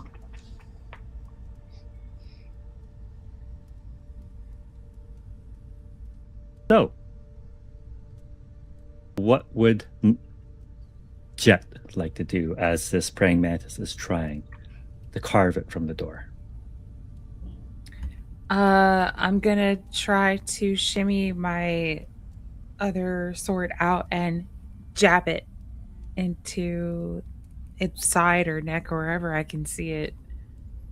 Okay. Try to get it that way. All right. I got a 9 with fear. Yeah, with fear.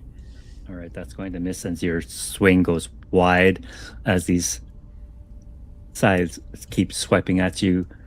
Bonky, back in the room, you see poor old Jet stuck in a door trying to fight a praying mantis. You hear Bonky, hearing that Jet is now speaking Spanish, say, "Ha, aujourd'hui, salope!" come flying at him, yelling obscenities in French and trying to rip the blade off of this mantis's arm. Okay, unfortunately you can't get past. Remember, the door is only 3 inches wide. Mantis is on the other side. He will try and grab Jet by one of the arms and just with all of his goose might, yank him out of the doorway. All right. Go ahead and make a strength check for me, please.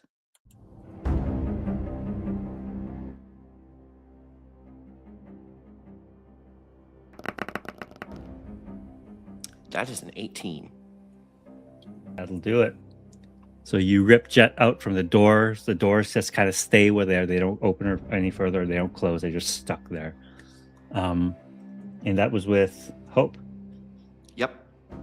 All right. So Bonky pulls him out using the beak, I guess. Dancer, you're behind all this. You can see poor Jet being attacked. What would you like to do? I'm gonna try and scurry along the ceiling and back through the door. Okay. Go ahead and make an agility check. This should be fine. Totally fine. That Very is fine. a 24, but with fear. All right. So you hop, avoid these limbs as they're flailing about trying to grab at Jet. You manage to scoot through back to the door. Meanwhile, back outside, everything seems totally kosher. Then you suddenly hear a turtle screaming in Spanish. Oh no! And Screaming in French. And then Bonky screaming in French. Soon after. Deirdre looks at you, Rufus, and says, I have no idea what they just said. Are they okay? No, I think Probably they're not. cute. We gotta go in. Oh. Are they in trouble? Are we in trouble? And probably let's get through that window. My French Canadian goose is in danger. Jet speaking Alright. Spanish, we gotta go. That's not a good sign. All right.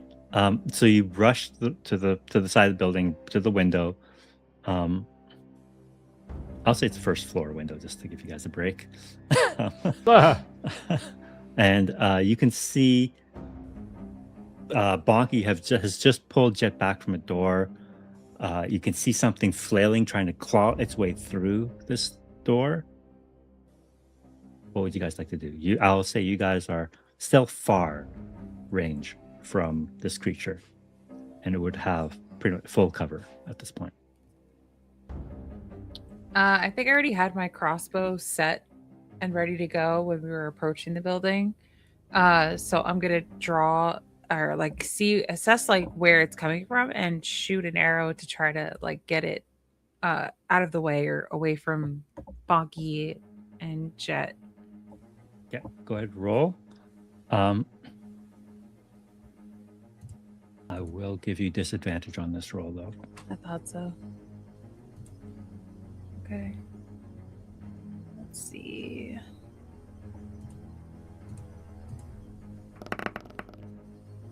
$11 with fear. You are feeding me so much fear tonight. Thank I you. know. All right, and that unfortunately that's going to miss as the crossbow bolt just kind of ricochets off the door, missing the crack. And this thing, I already have a fear, so it just rips the doors open. And you can see it kind of squeeze its massive frame through the door. Its mantis-like head just kind of swiveling as it surveys the room quickly. Sees a goose and a turtle in the room. I'm going to roll a d6 odds. It'll go for the turtle. Evens the goose. Shit, Ben, do you have anything, Ben? I mean, I could try to throw a canister at it. What was that blood thing that you used? Can't you use that now? It's Find out here. Oh, jeez.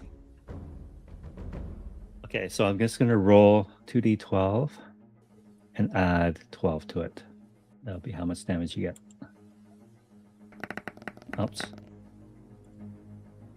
3, 8. So you'll take 20 points of damage. Jet. yeah, he's down. Uh-oh. Jet's out. He's knocked out. All right. So you see this mantis burst through the doors and just wreck poor Jet. Tosses him around like a rag doll. Turns his attention on you, Bonky. It's your turn. What would you guys like to do? I think Rufus, if it's possible, would... Or is Rufus able to act in this moment, or does it have to be Bonky? No, it could be anyone. Oh, okay. Yeah, Rufus is going to close the distance and try to slash at it with his short sword. Because you are moving from far, I'm going to require an agility check from you. Okay. Thankfully, I am good at those.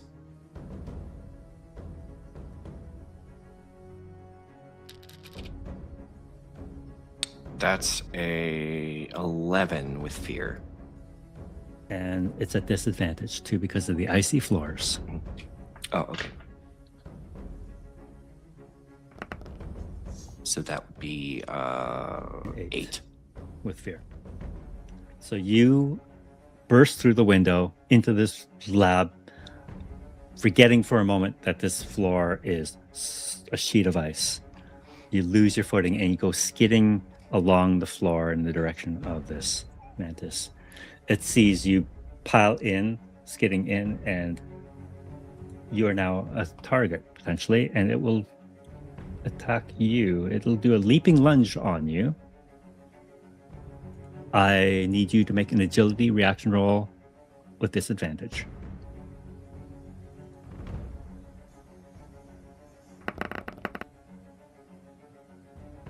You roll another 0 there.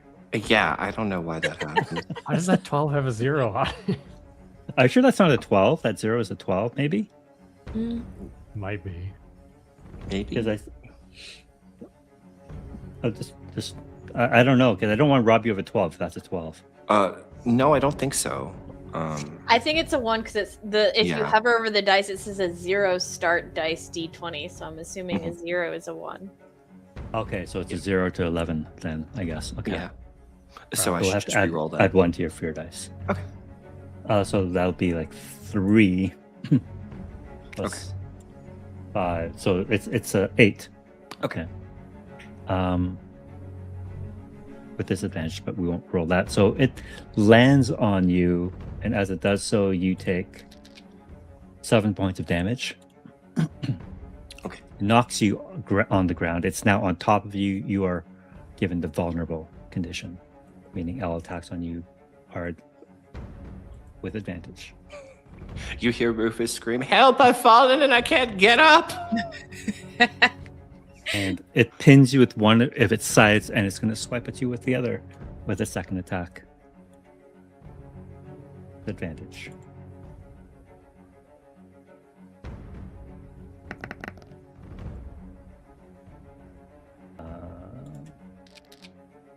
That's going to be 14, 18 to hit. That hits. And this is going to do 1d12. 4 more points of damage. So I'd like to go ahead and spend an armor slot. That would be, so if it was minor damage, would that mean I take no damage, or? That's correct. Okay, then I will go ahead and do that. All right. So that is its turn. Who wants to go next? I think you hear the tiniest scream of vengeance as the still like normal spider-sized dancer drops onto the mantis, and she's gonna try and bite it. Okay. Oh, Does not work. the And rolls fear. are killing you guys tonight. Welcome to fear, by the way. Literally. That 5 is a fear. All right. So you drop onto the back of this thing, and you cannot break through its armor, plate-like armor on the back of it. Nyx, can I get you to roll an instinct reaction roll for me, please, with advantage? Sure. And then I get a +1. So an 11 with fear. Again. Reaction roll, so I don't get the fear. But And roll then- d6. I roll a d6, okay. Mhm. 5. So 16. So you're looking inside this office space. You can see all sorts of research lying around. You can see on the far board like a whiteboard with formulae and whatnot. Mhm. And I'm going to have you make a knowledge check now for you. This will be a proper check to see if you can understand. Oh, actually, this is a choice I'm going to give you. Mhm. You've noticed the formula are there. You can spend your action to try and understand what those formula are, or do something else. I'm going to try to figure out the formula. Okay. I'll need a knowledge check from you then, with advantage. Because you are a biologist. Do you have any experiences that... Oh, it's critical success. Nice. Finally, my first one. Good roll. All right, so gain a hope, reduce a stress if you have any. And when you glance over at this whiteboard, despite all the chaos happening, you can see there is a formula there for a biological compound that seems amazing. It could, and you can see off in one corner labeled Chonk minus. And there is a lot of formula, and you can see that they're close, and you can see that they've actually finished it, but they're missing one ingredient. Some sort of catalyst is missing. And all that needs to be done is once that catalyst is in place, they already have a dispersion unit, units across the entire facility that can release it. Oh, shoot.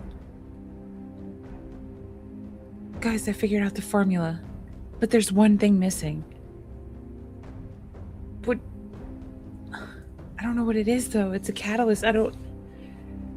Ben, would you know anything? What do you... I have a sample of that chipmunk. Do you think this would do anything? I mean, we could try. What else is in the formula? What do we need? Well, I'll say with that critical success, what's missing is a repellent. a repellent? Okay. I need a repellent. I don't think it's in this lab. It's kind of abandoned. So what? Just like holding one of the blood canisters in my hand, like look through the window where Dancer is, like tiny little Dancer, like what about this? That might work. We have to get inside. We have to test this out. I don't have the proper tools. We have to get in here and save our animals too. I mean, they're important, right? So let's do that. Rufus, you in? Absolutely. Oh, wait, I'm being mauled by a praying mantis. Never mind. Oh, yeah, that's I'm right. busy. Next, with that, I keep adding things. I'm sorry. With that critical success, I'm also going to say you realize it's a repellent you need, and you need a lot of it. Ew. Okay. Like many liters of it. How much was in your backpack, Ben? I think I only have one canister left. But I can. How much do we need? I've got like the knife by my hand. I need a lot. Like more than that. Maybe we should save Rufus first. The human body only has 5 liters of blood in it. All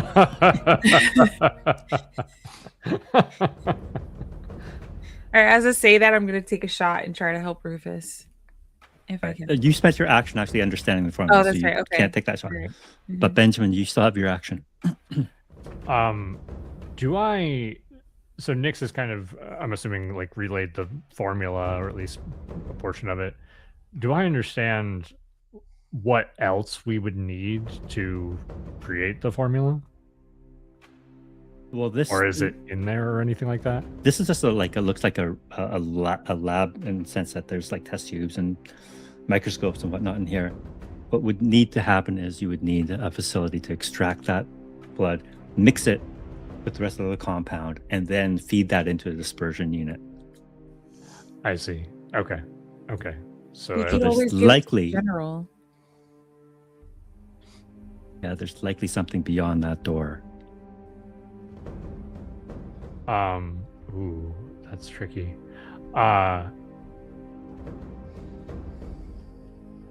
I probably going to try to get in through the window. I think I'm gonna go towards the door, like looking at like Rufus under attack, looking at the door, like I am. This might help. Like go towards the door and see if is that the one that's blocked? That's the one that's stuck. Stuck. Okay. Shit. I'm not good at that.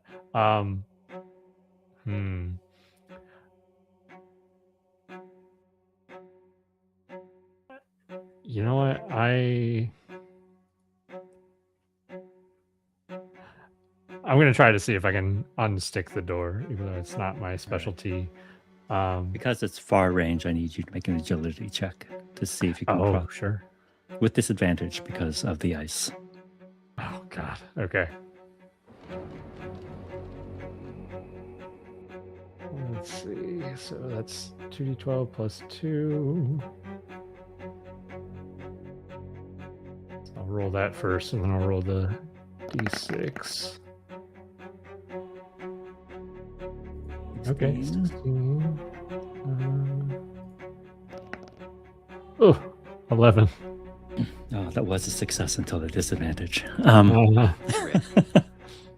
All right, so you go in, you make it about halfway across the room, and you lose your footing with just trying to duck underneath a flailing scythe, and you start skidding. You don't quite make it to the door this round. Okay. I think that looks like that was a 16 with hope, so I'll mark the hope, but Yeah. just kind of like fall, like Rufus, hang on, Dancer, hang on. And with that failure, it comes back to me. And this mantis, its head just swivels as it sees you enter the room as well. I'm going to roll a d6. 1 or 2, Bonky. 3 or 4, Rufus. 5 or 6, Benjamin. Benjamin, you are its next target. And it's going to leap onto you. Actually, you need to make a, I don't need to roll. This is your roll. You need to make an agility reaction roll with disadvantage.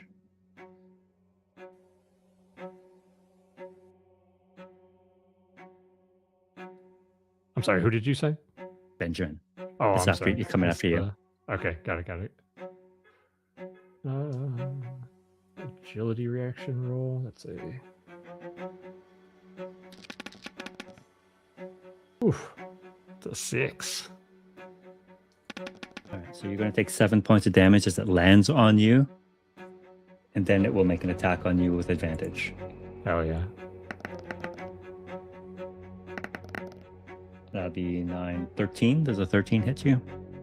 13 hits. All right, so you'll take an additional 4 points of damage. And you are also now vulnerable. Oh shit. Okay. Okay. Help! Dancer. Help, we've both fallen and can't get up. Dancer, you're back in the room with all this chaos unfolding. What would you like to do?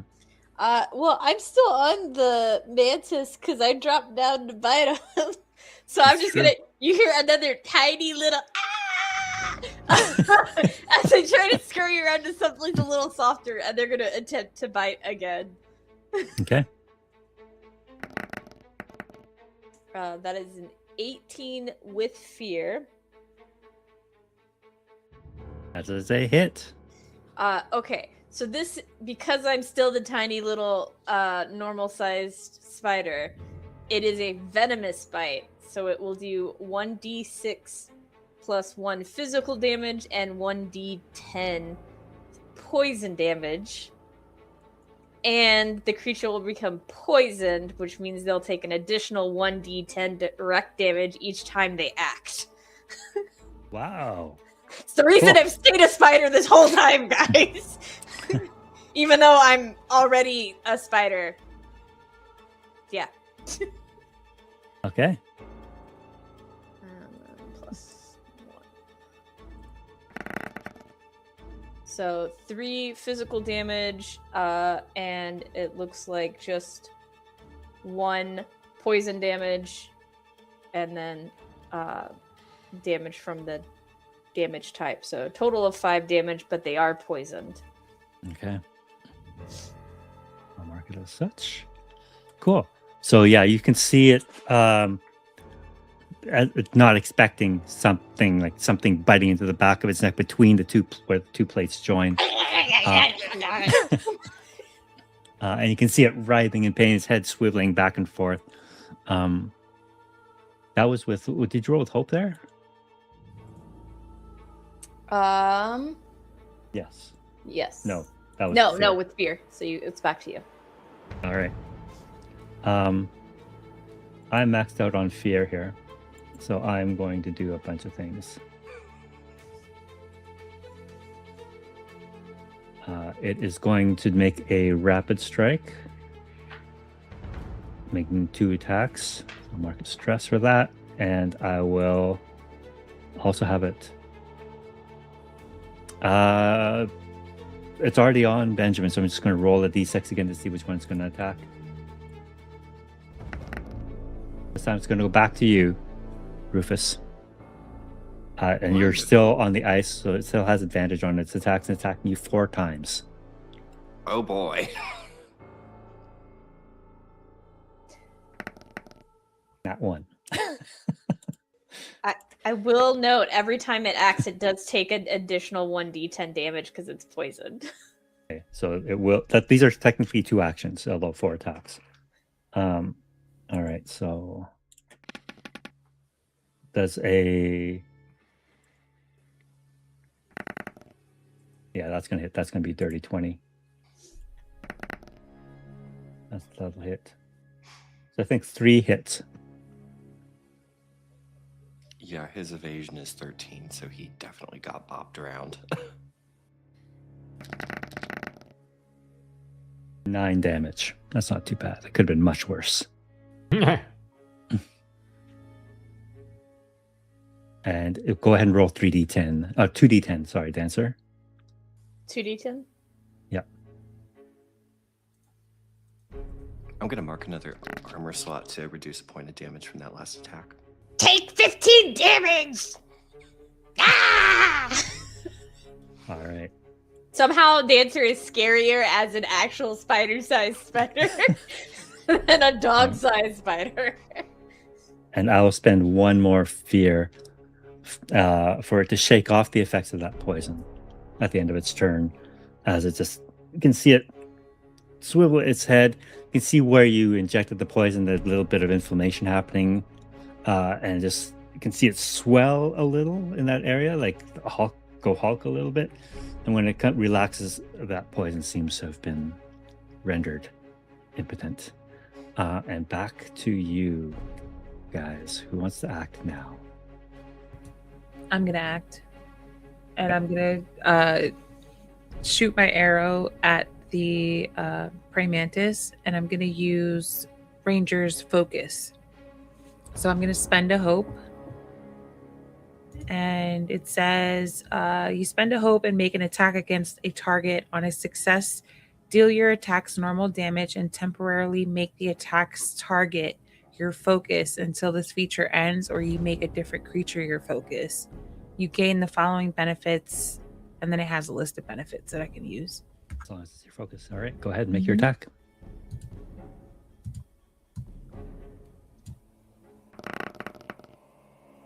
Ooh, That's a critical success. really? Even with ones? Yep. Okay, any awesome. matching numbers. Yes. 2 All right, ones. cool. All right. All right. So what is your damage on this? Let me see. It's going to be, I'm using my short bow, so that would be, let's see. Hold on, it's loading, sorry. 1d6 plus 3. Right, so we'll go ahead and roll a d6 and we'll add 9 to it for the damage. 4. So 13 points of damage. That's 2 hit points worth of damage to this creature. Describe to me what it looks like as this arrow pierces its chitinous armor. So you see me ready the bow and I release, and the arrow is able to kind of like weave through things and actually like precisely hit it where I need it to. Beautiful, beautiful. Give yourself a hope and reduce the stress. Yay. You have any? Is that critical success? And who wants to follow up on that attack? I think Rufus will go ahead and try to, since it's off its balance now, get up and impale it with his short sword on the side. Go for it. Do you want to try, Rufus? I've got a boatload of hope. Do you want to do what's it called, a duo attack? Tag Absolutely. team. Yeah, tag team. So Andrew, you mark a stress because I deal damage, so they must mark Okay. a stress. All right. Go ahead and make your rolls, guys. Okay. Yeah, I'll spend the 3 hopes so we can do tag team. I'll basically like grab the last canister that I have of my blood, and chuck it at the creature, kind of like at its stomach, and just be like, Rufus, go for the weak point, as I toss the vial at the creature.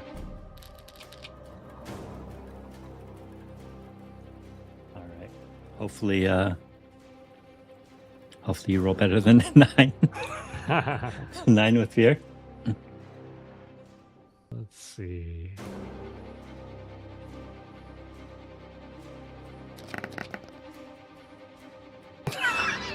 Not much. At It's a 12 with fear. fear. Goodness. That, my friends, is a failure with fear. I'm so sorry. Ugh.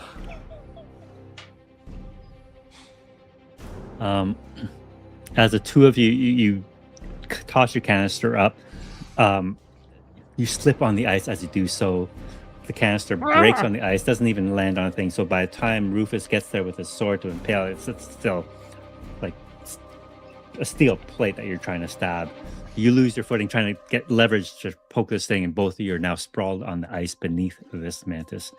And it will now go. Who's it going to attack? I shall roll a die again. Where's Deirdre at this point? Oh, that's a good point. Yeah. I'm like, she had That's a a whole good shotgun. Where's she at? Oh, true. All right. You know what? I'll have her shoot after you guys this thing attacks, and this thing is going to attack. Well, it seems like the two of you are out of commission beneath it, scrambling around on the ice. It's going to go after Bonky. And I still have a boatload of fear to spend, so I'll do the double attack again. So 4 total attacks, and it will. No, it's not poisoned anymore. So first attack on Bonky. It's an 11. An 11 hits, and any damage he takes is going to hit that final stress, so he's out. No. Okay. I think he gets hit with the scythe and ends up being like violently smashed through the window past Deirdre. Okay. So Bonky's thrown out of the fight from this attack. I'll allow Deirdre to attack at this point. Your daughter, Rufus, I'll let you make the attack roll. Okay, well, let's hope that she does a better job than her pappy did. Get +2 to this roll. Okay.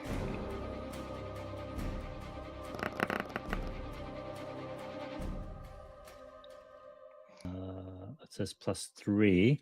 Oh, that's right, because you... Yeah, because of the die. Yeah. All right, so that's a 12. Unfortunately, the shotgun blast misses. You hear the loud, explosive power of the shotgun go off.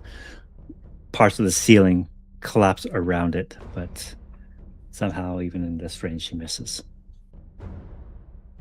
I forgot to teach her how to shoot when she was a child.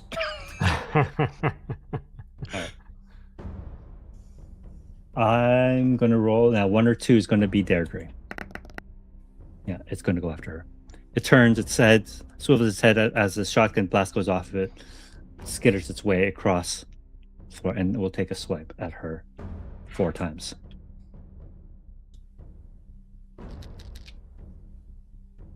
That'll be a hit. That'll be a hit.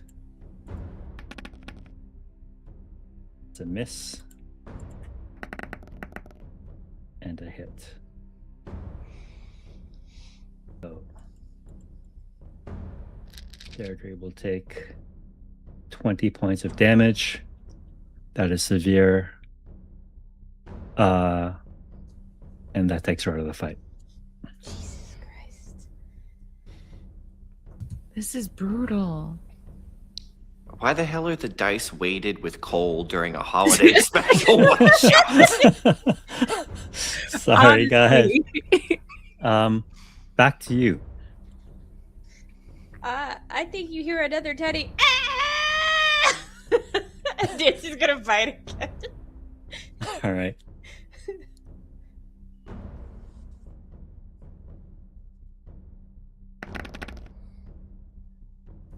That's a critical? 2 4s. Nice. Yes. That is a critical. Oh gosh, this is gonna be a lot of damage then, because it does max automatically on a critical. So that's 17 damage right off the bat. Okay. And then I roll the damage again. So that's 17 plus a d6 and a d10 because it's a venomous bite. So that is a 17 9. plus 12. And it's poisoned again. 29 points of damage. 1, 2. That's the right time it to use a takes- dancer. It takes 3 hit points of damage there. You can see that venom coursing through its body now. You can see parts of the armor start to flake off, the venom working its way through this thing every time it moves. Gain a hope, reduce a stress. And who wants to go next? I'll go next. Or unless go Rufus wants to try something. No, you go right ahead. I think it has to be Rufus or Benjamin. Oh, okay. They haven't gone yet. So I still have a couple hope left. So can I go ahead and utilize that to try and do one more tag team attack on this thing? You need 3 hope. I do have 3 hope. All right. Who do you want to tag team with? I'll say Benjamin again. He'll look over and say, Come on, Sonny, we need to take this son of a bitch out so we can save Christmas. Hell yeah. All right, you try again. Yeah, let's do it. I have no more canisters, so I pull out like this. It's like a hunting knife again, like cut my hand with it and just like charge the thing with the bloody hand. Okay. Let's see. All right, that is a 15 with hope from Rufus.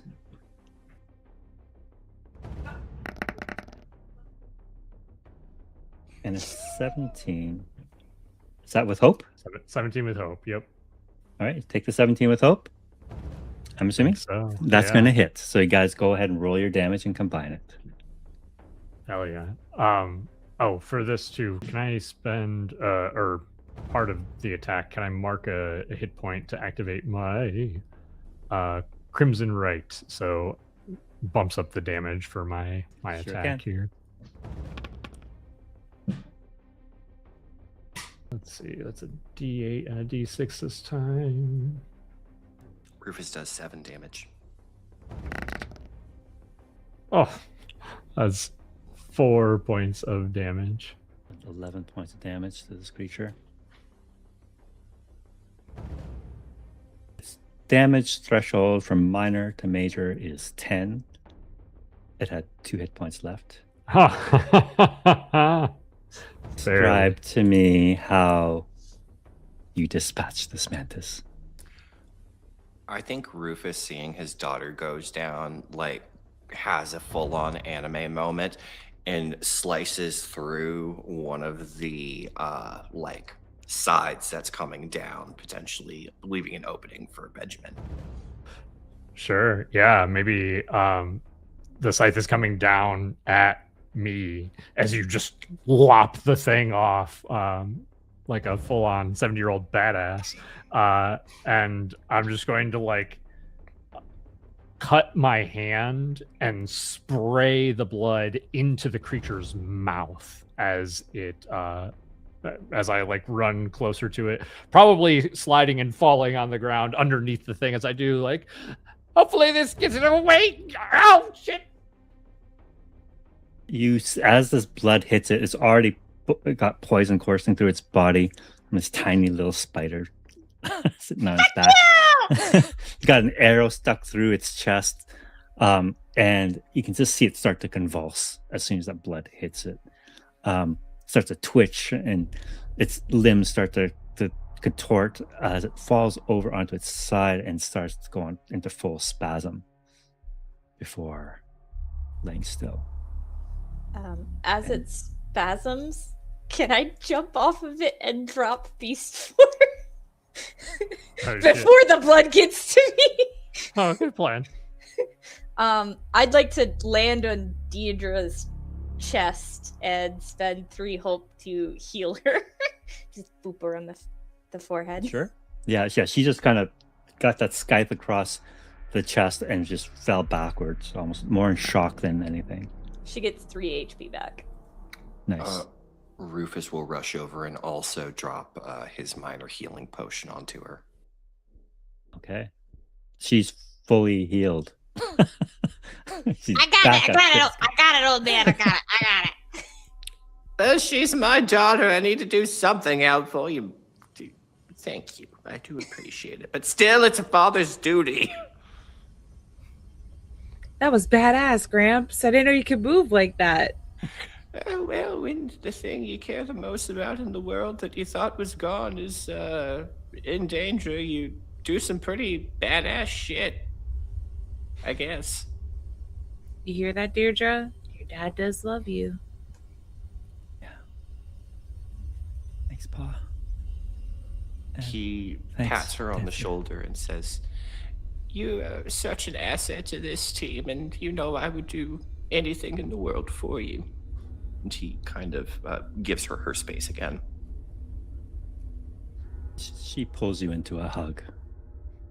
Oh, At that and moment. I'll shuffle around to her back. He melts like a extra large marshmallow in an incredibly hot chocolate cup. As father and daughter are having a moment outside, inside the room, Nick's Benjamin, you're over this monstrous mantis now. The doors leading down the corridor into the restricted area are still stuck. You can see the blinking alarm light, the red light kind of strobe on the other side. You hear the crackling of shorting wires. There's something in there. Maybe that's the repellent we need. We can check it out. I'm gonna open the door and pull it open. I'm going to say without all this pressure and stuff, you guys can wrench that door open now, and you're standing in this hallway. You can see at the far end a room, a glass chamber. In it, there is a chair, like a dentist chair almost, with all sorts of instruments kind of wrapped around it. You can see buckles on the arms to hold them down, to restrain whoever sits in there. What were they Oh. testing here? I'll be right behind Nyx. Like, oh, this looks scary. You think we can find the rest of the?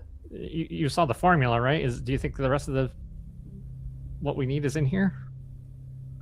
I'm not sure. And I'm gonna start like rummaging. Is there any like paper, anything on a desk, or any indication that something was being tested here? Go ahead, make any knowledge check with advantage. Okay, cool. Can I add? I think it basically just gives 2d6 and pick the higher. But can I also use a hope to help Nyx with this as well? Sure can. I got 18 with fear, but I also have a +2 in knowledge.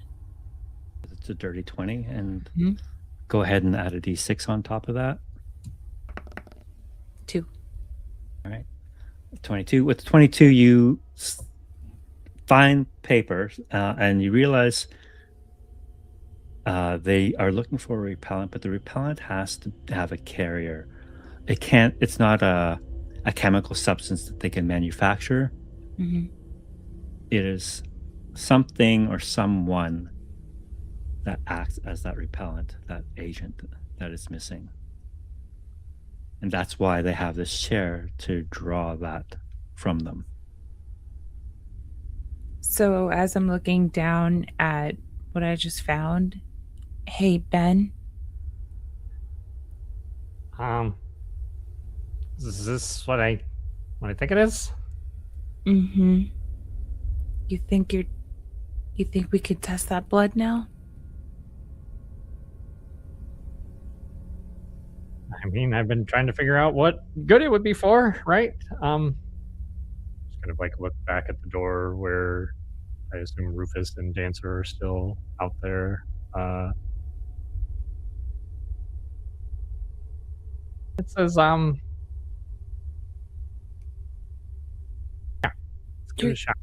Yeah, okay. It's gonna be okay. And just have a seat right here. And then I get the straps ready to put on Ben's arms.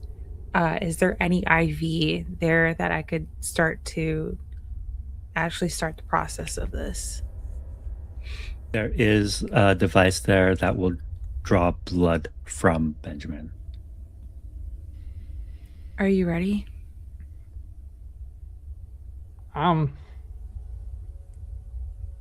Hey, dancer. And I think immediately, like, rotates fully on the body and jumps in the window and come on over. Yeah, what's up? Oh, big scary. Yeah. I don't know if this is gonna turn out well for me. But Jumps on your chest. oh, that. Hey, we might be able to create a cure. Nixie said we might be able to disperse this, right? If all goes well, yeah. I still don't know what cure is, but Ben is friend, so no hurt, Ben. I'll try, dancer. I can't promise anything, and I'm getting everything all set up as she's talking to him on his chest. Make a knowledge check for me, please, Nix, at this point. Mm-hmm.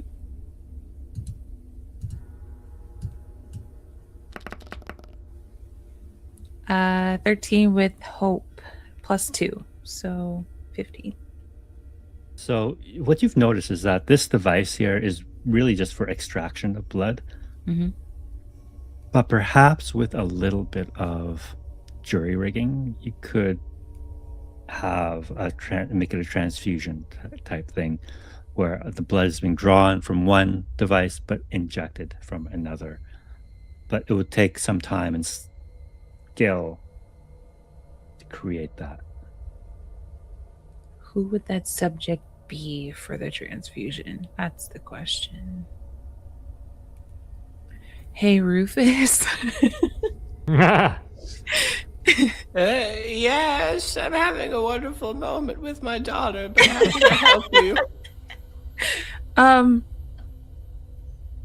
So if my knowledge is correct, I'm able to possibly keep Ben alive. But I need more blood. Maybe I can do a transfusion, but is that something you're open to? And Dancer wouldn't want to see her friend, our friend, injured in any way. Rufus will take a second and look at the daughter that he just reunited with after so long, and after she saved his life, and then kind of vice versa. And he will kind of look to Deirdre for approval to do this thing before he goes and does it. He says, I just found you after all this time, and I can't make this decision for you. I mean, if it were me, I could be selfish and just say no. Let the creep die. I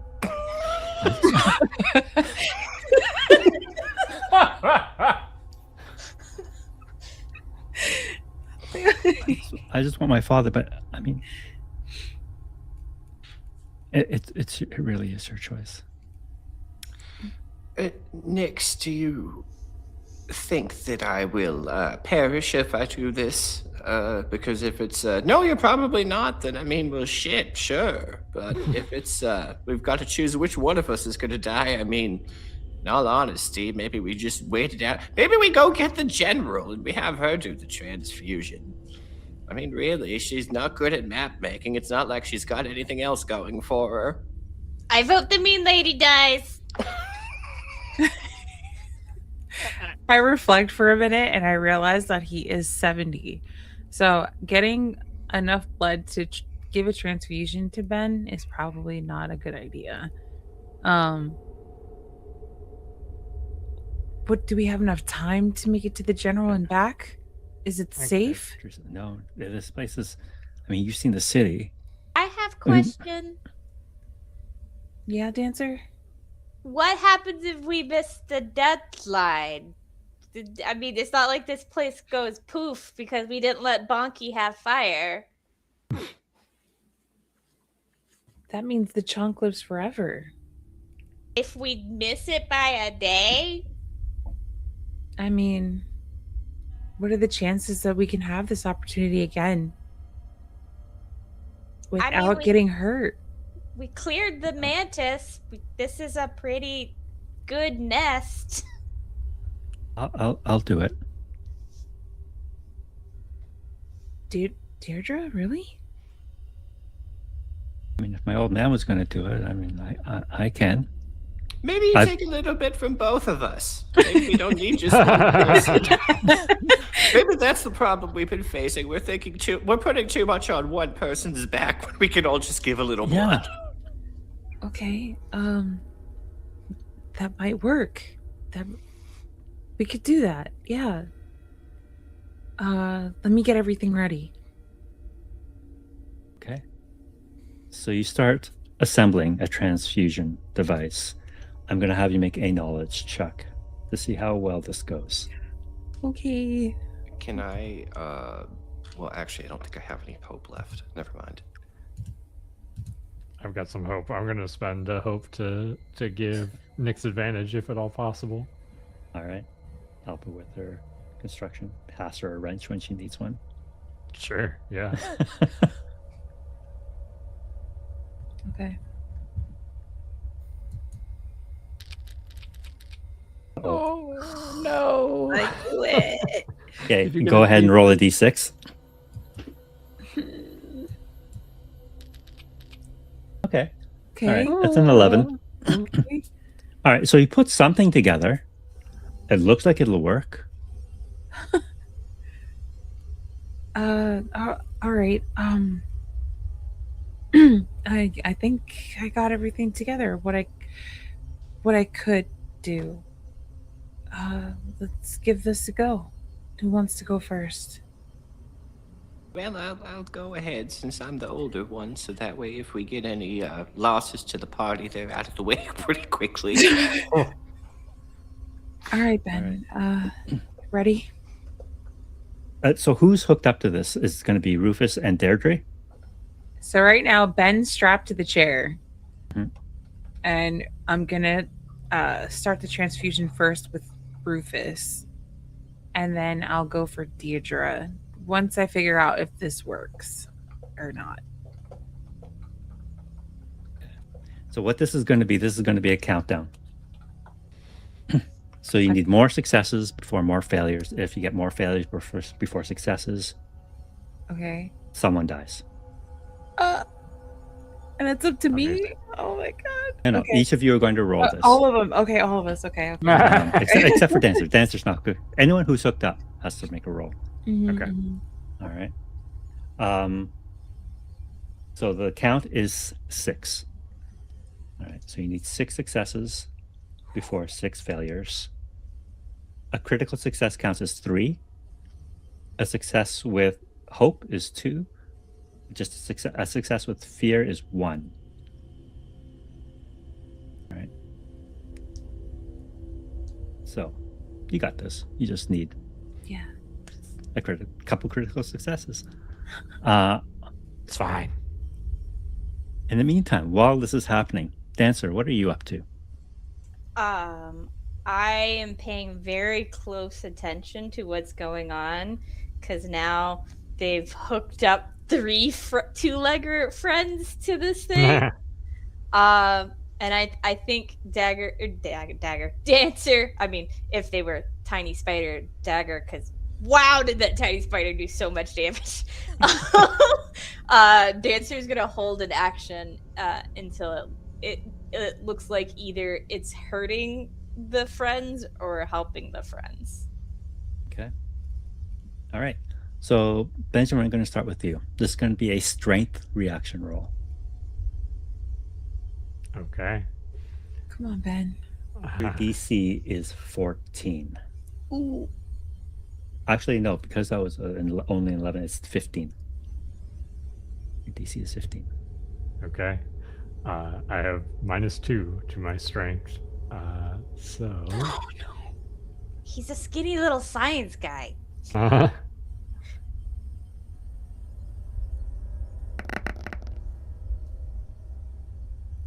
The 9 with fear. That is a Minus failure with fear. That is two Oh, you put the two minus failures. 2 failures, no successes. Just going to mark that down here. All right. Next up is going to be Rufus. Can you please make a strength reaction roll? Critical success. Great, Oh, baby. shoot. I saw the low numbers and got scared. Yes, so did I. Me too. Damn. Yes. And I'm gonna have Nyx roll for Deirdre. I know she's not hooked up right away, but she's still make a roll. Come on. And for this one, you are subtracting 1. Okay. Okay. It's still an 18 with hope. That is a success. That is 2 more successes. Yes. So you have 5 successes to 2 failures. Oh, wow. Back to you, Benjamin. Okay.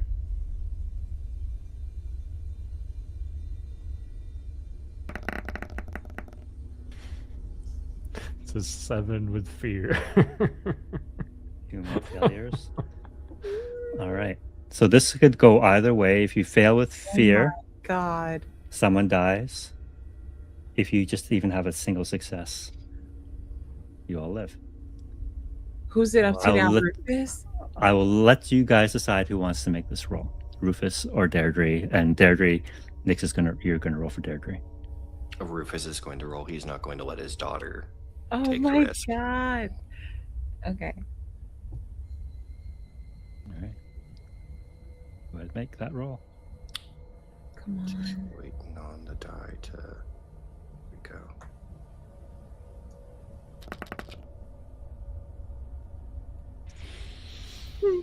That's an 11. That is a failure with fear. That brings us the fear counter wins.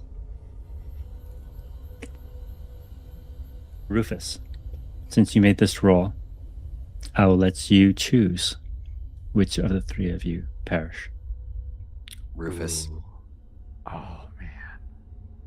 It's got to be Rufus. And I think as he's sitting there, he kind of looks over to his daughter as like the injection is going on. And when I think he realizes that it's going poorly before maybe Nyx even does with all the medical equipment. And he looks over at Deirdre, squeezes her hand and says, "Take care of Bonky for me, honey. I'm going to see your mom." And then his hand goes limp. Answer, you had a held action. Mm-hmm. I think as soon as it looks like it's going bad for Rufus, she's gonna shoot chaos at whatever looks like the machine. All right. All right. Yeah, that's plus Go ahead, 2. make that roll. That is Critical a success. Jesus. So that is automatically 20. Hell yeah. And then I rolled 2 more d10s. That's no worries.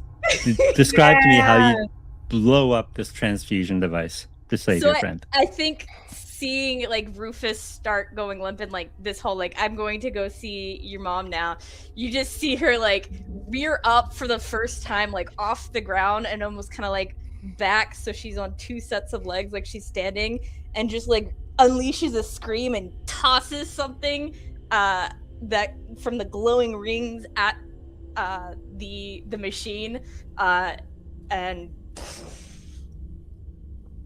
All right. In that moment, Rufus, that blood transfusion stops, and that last ounce of blood, that last amount of strength that you had in your body, you feel it leave your body for a brief moment. But then the pulse picks up again. as your daughter squeezes your hand. Pa, come back. Come back. Oh, never mind. She sent me back from heaven. Apparently, I'm supposed to stay in hell. And when you come back, she just falls onto your chest, sobbing, hugging you. In this trial, though, you did manage to at least harvest some of Benjamin's blood. Not as much as he needs. Now, you have the option here to continue with the extraction without the transfusion. Ooh. And just put Benjamin at further risk, or just stop. I think seeing that Rufus almost flatlined and is, came back, watching Dancer destroy the machine effectively, I think I'll probably ask Dancer, like, this is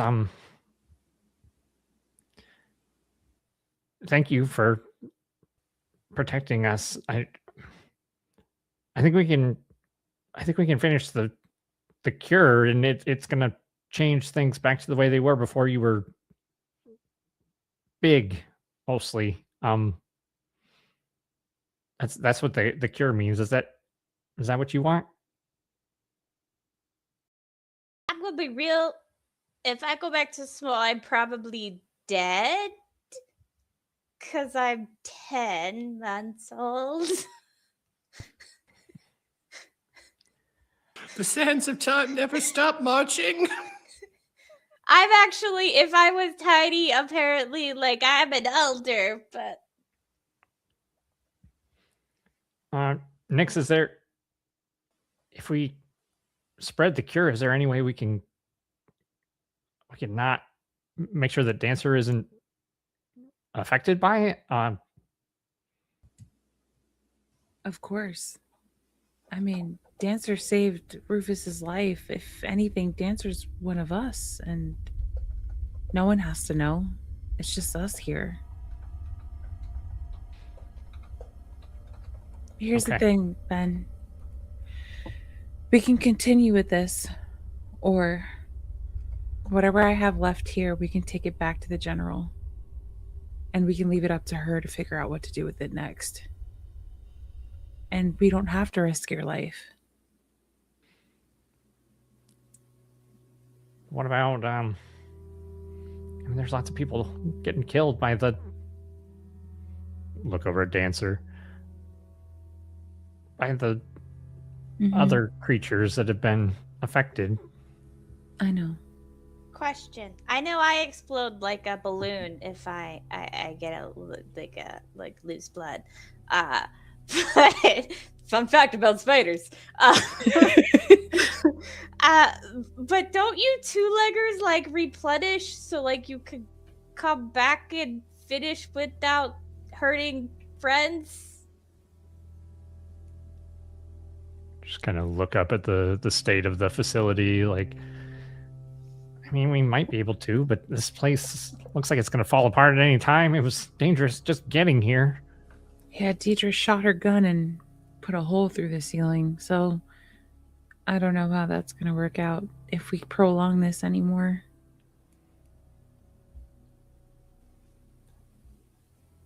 I don't know, Ben. I'll leave it up to you, but I can't lose you. We almost lost Rufus, and that was scary enough. So if it wasn't for Dancer, we would have been short a member. And a father.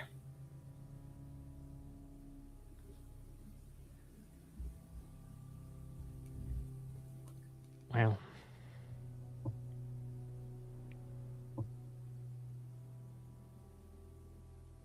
Dancer, what do you think we should do?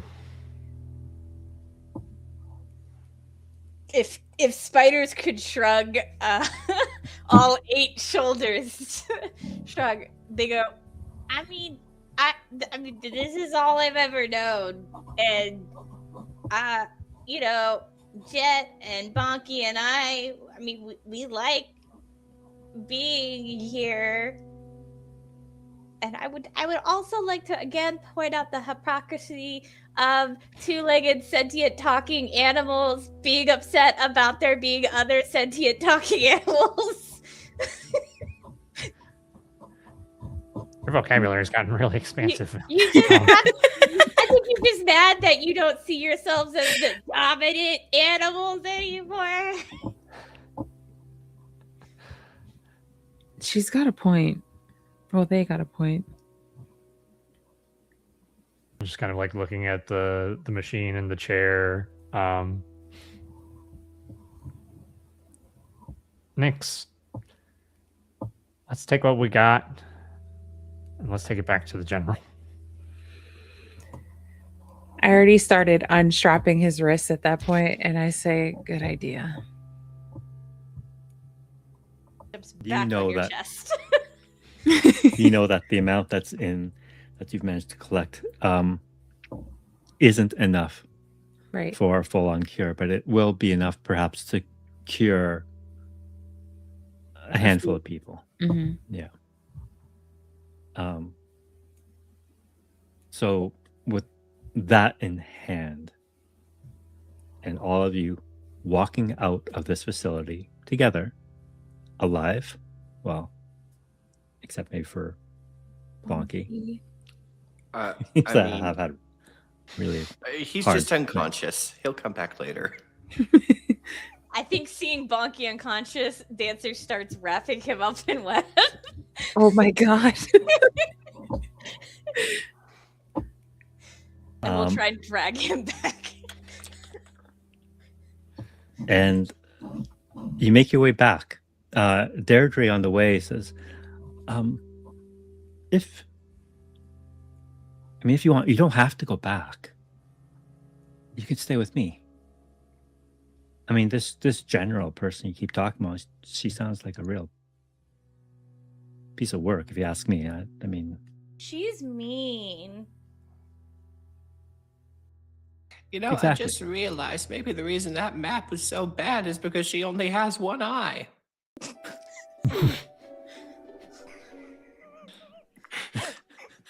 We need someone with full vision as a leader. You're right, Deirdre.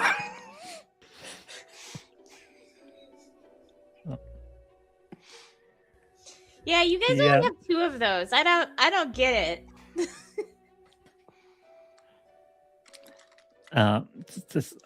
You know what? No one. I mean, it's been 10 years we've been living with this thing, and I mean, there have been some horrible creatures like that praying mantis that almost killed me and many of us. But then it also produced Dancer and Bonky and Chet.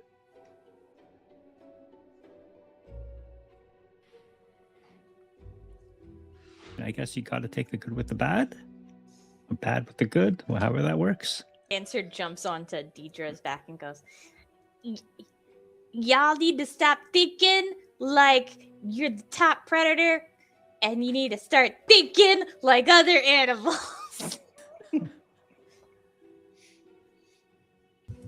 All right. Yeah, I guess we can just get used to not being the top of the food chain, right? At least we got some friends out of it. Like, point to Dancer and Jet Bonky and and Jet. Bonky being dragged in the web. Yeah, I do Yeah. love Jet. I never thought I'd love a turtle the way I love him. I think Dancer not so quietly whispers, because again, Spider, I'm not sure they know how to whisper. And goes, to be truthful, you guys were never the top predator. Yeah, I mean it's debatable, you know, but well, I guess we'll just figure things out the way they are. Rufus, do you want to stay with Daedra? Well, I have nowhere else I'd like to be than by my daughter's side if she'll have me. Hey, Deidre, Christmas is, what, a day away? Or is it today? Yeah, it would be about today. Merry Christmas.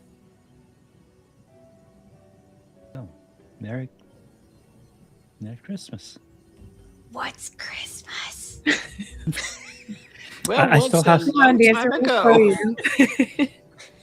I still have some leftover chipmunk we can roast. And Sounds great. I'm starving. Right. so tell me, the four of you go back to Daedra's hut, have a beautiful Christmas dinner together. And as you celebrate, the day turns into a week, into a month, into a year. Tell me, I'm going to ask first Dancer, where do we find Dancer a year from now? Yeah, so because of the chunk, I think they have probably like a 10 times lifespan. So they'll live till 10 and then so you know, they're probably like making the nice little cabin like nest-like and comfy, and they've made hammocks for everybody out of their web, the not sticky web, so that people can enjoy it. And I think they just kind of like really enjoy settling in, and at some point you find a shell of Dancer because Dancer molted, and Dancer's a little bit bigger now. Oh, there's more of them. Oh. No, that's just my shell. You have spiders literally have to crack out of themselves when we get bigger. Oh. Terrifying. All right. How about Benjamin? Where do we see him a year from now? I think Benjamin, if the group ends up staying with Deirdre, I think he spends a lot of time just finding ways to protect the house. So like using vials of his blood to create like a perimeter around the house. And occasionally when he finds other Chonk creatures that are trying to like get to the house and maybe stopped by the blood or deterred. I think there's a couple of times where Benjamin goes out and much like he was able to speak with Dancer and make a friend, he probably goes out and is like, you don't, if you promise not to eat us, you can come inside. It's warm in there. And over the course of the year, I guess you would have amassed a small little. It almost looks like Snow White's house, I guess. I think you All just these hear birds. Dancer mutter, "Lightning bugs! Why is it always gonna be lightning bugs?" But do you ever let a chipmunk in? No. Can I add something? I think at some point you do end up letting a chipmunk in, and it Sure. turns out to be a trap. And as soon as it starts to go like hostile, you just see Bonky's head like plunge forward through its chest and just rip him open. Wow. Oh, get it off me! Get it off me! Immediately starts wrapping up the chipmunk body. Jesus. All right. How about Nyx? I'm a lot closer to Jet now than I ever was. I think I try to find him a companion. And yeah, I don't end up going back to the general at all. I just built a family here, and I have that chunk negative in store for anything that might come in the way of my friends' lives ever again. And yeah, I just bask in every moment that I can with seeing Rufus build a relationship with Deirdre and Dancer, getting to live a couple more years until she goes on in another 10, and Ben actually giving our house like new people to meet and new creatures to encounter. So I think it's cool. I'm just basking in everything. And Rufus. Well, obviously, Rufus is spending quite a bit of time with his daughter, Deirdre. I think when the spring runs around, he asks her to take him to the place where her siblings are buried. And they take some time making monuments there, picking wild flowers and then putting them down, and then brewing a nice, stiff, strong drink to kind of just take in that loss and feel it, but move forward knowing that there is still a world left after everything is gone. Beautiful. And with that, my friends, we will end this one-shot adventure. Took us a little longer to get there. Good job. But that's where we'll end.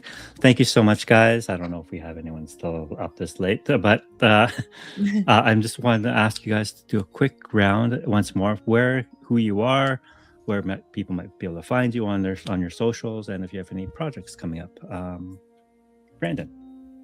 Yeah, so I'm Brandon, 27 from St. Louis. My Discord account is JAYDEDRAGON. Currently working on another actual play. This was my first one ever, but I've got another group that I'm currently working on with some homebrew elements that's also going to be Daggerheart. So hopefully we'll have some more information out there soon. But thank you all so much for having me. Yeah, it was awesome playing with you. Nice to meet you. Awesome. Kayla. Hi. Check out my crazy number of links at my link tree, which is just gay K, because just K was taken, and you know how those queers be. Chronically overworked.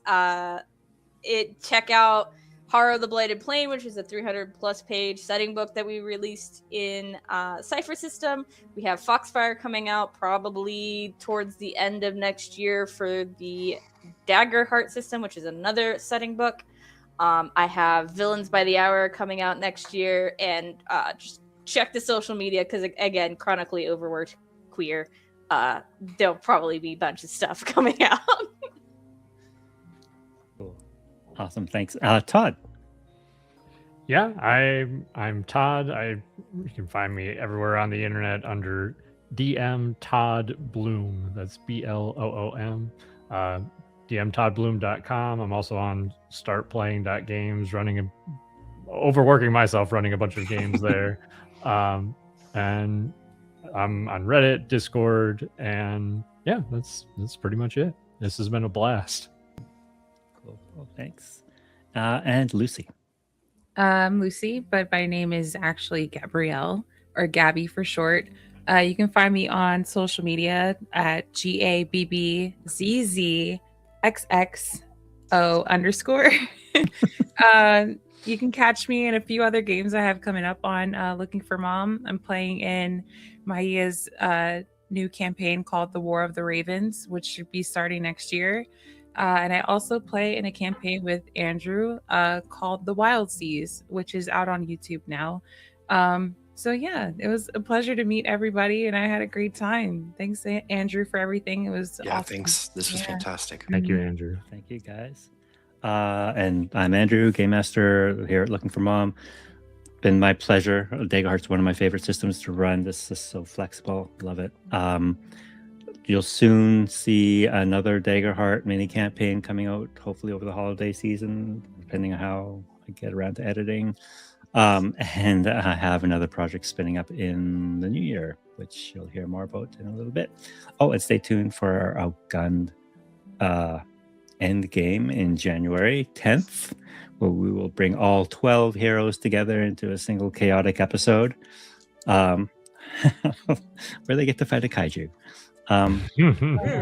Everyone's dream. But thank you so much for joining us tonight. It was a super fun evening. Thank you so much, and have a wonderful holiday, guys. Happy holidays. Thanks. Happy holidays. Bye.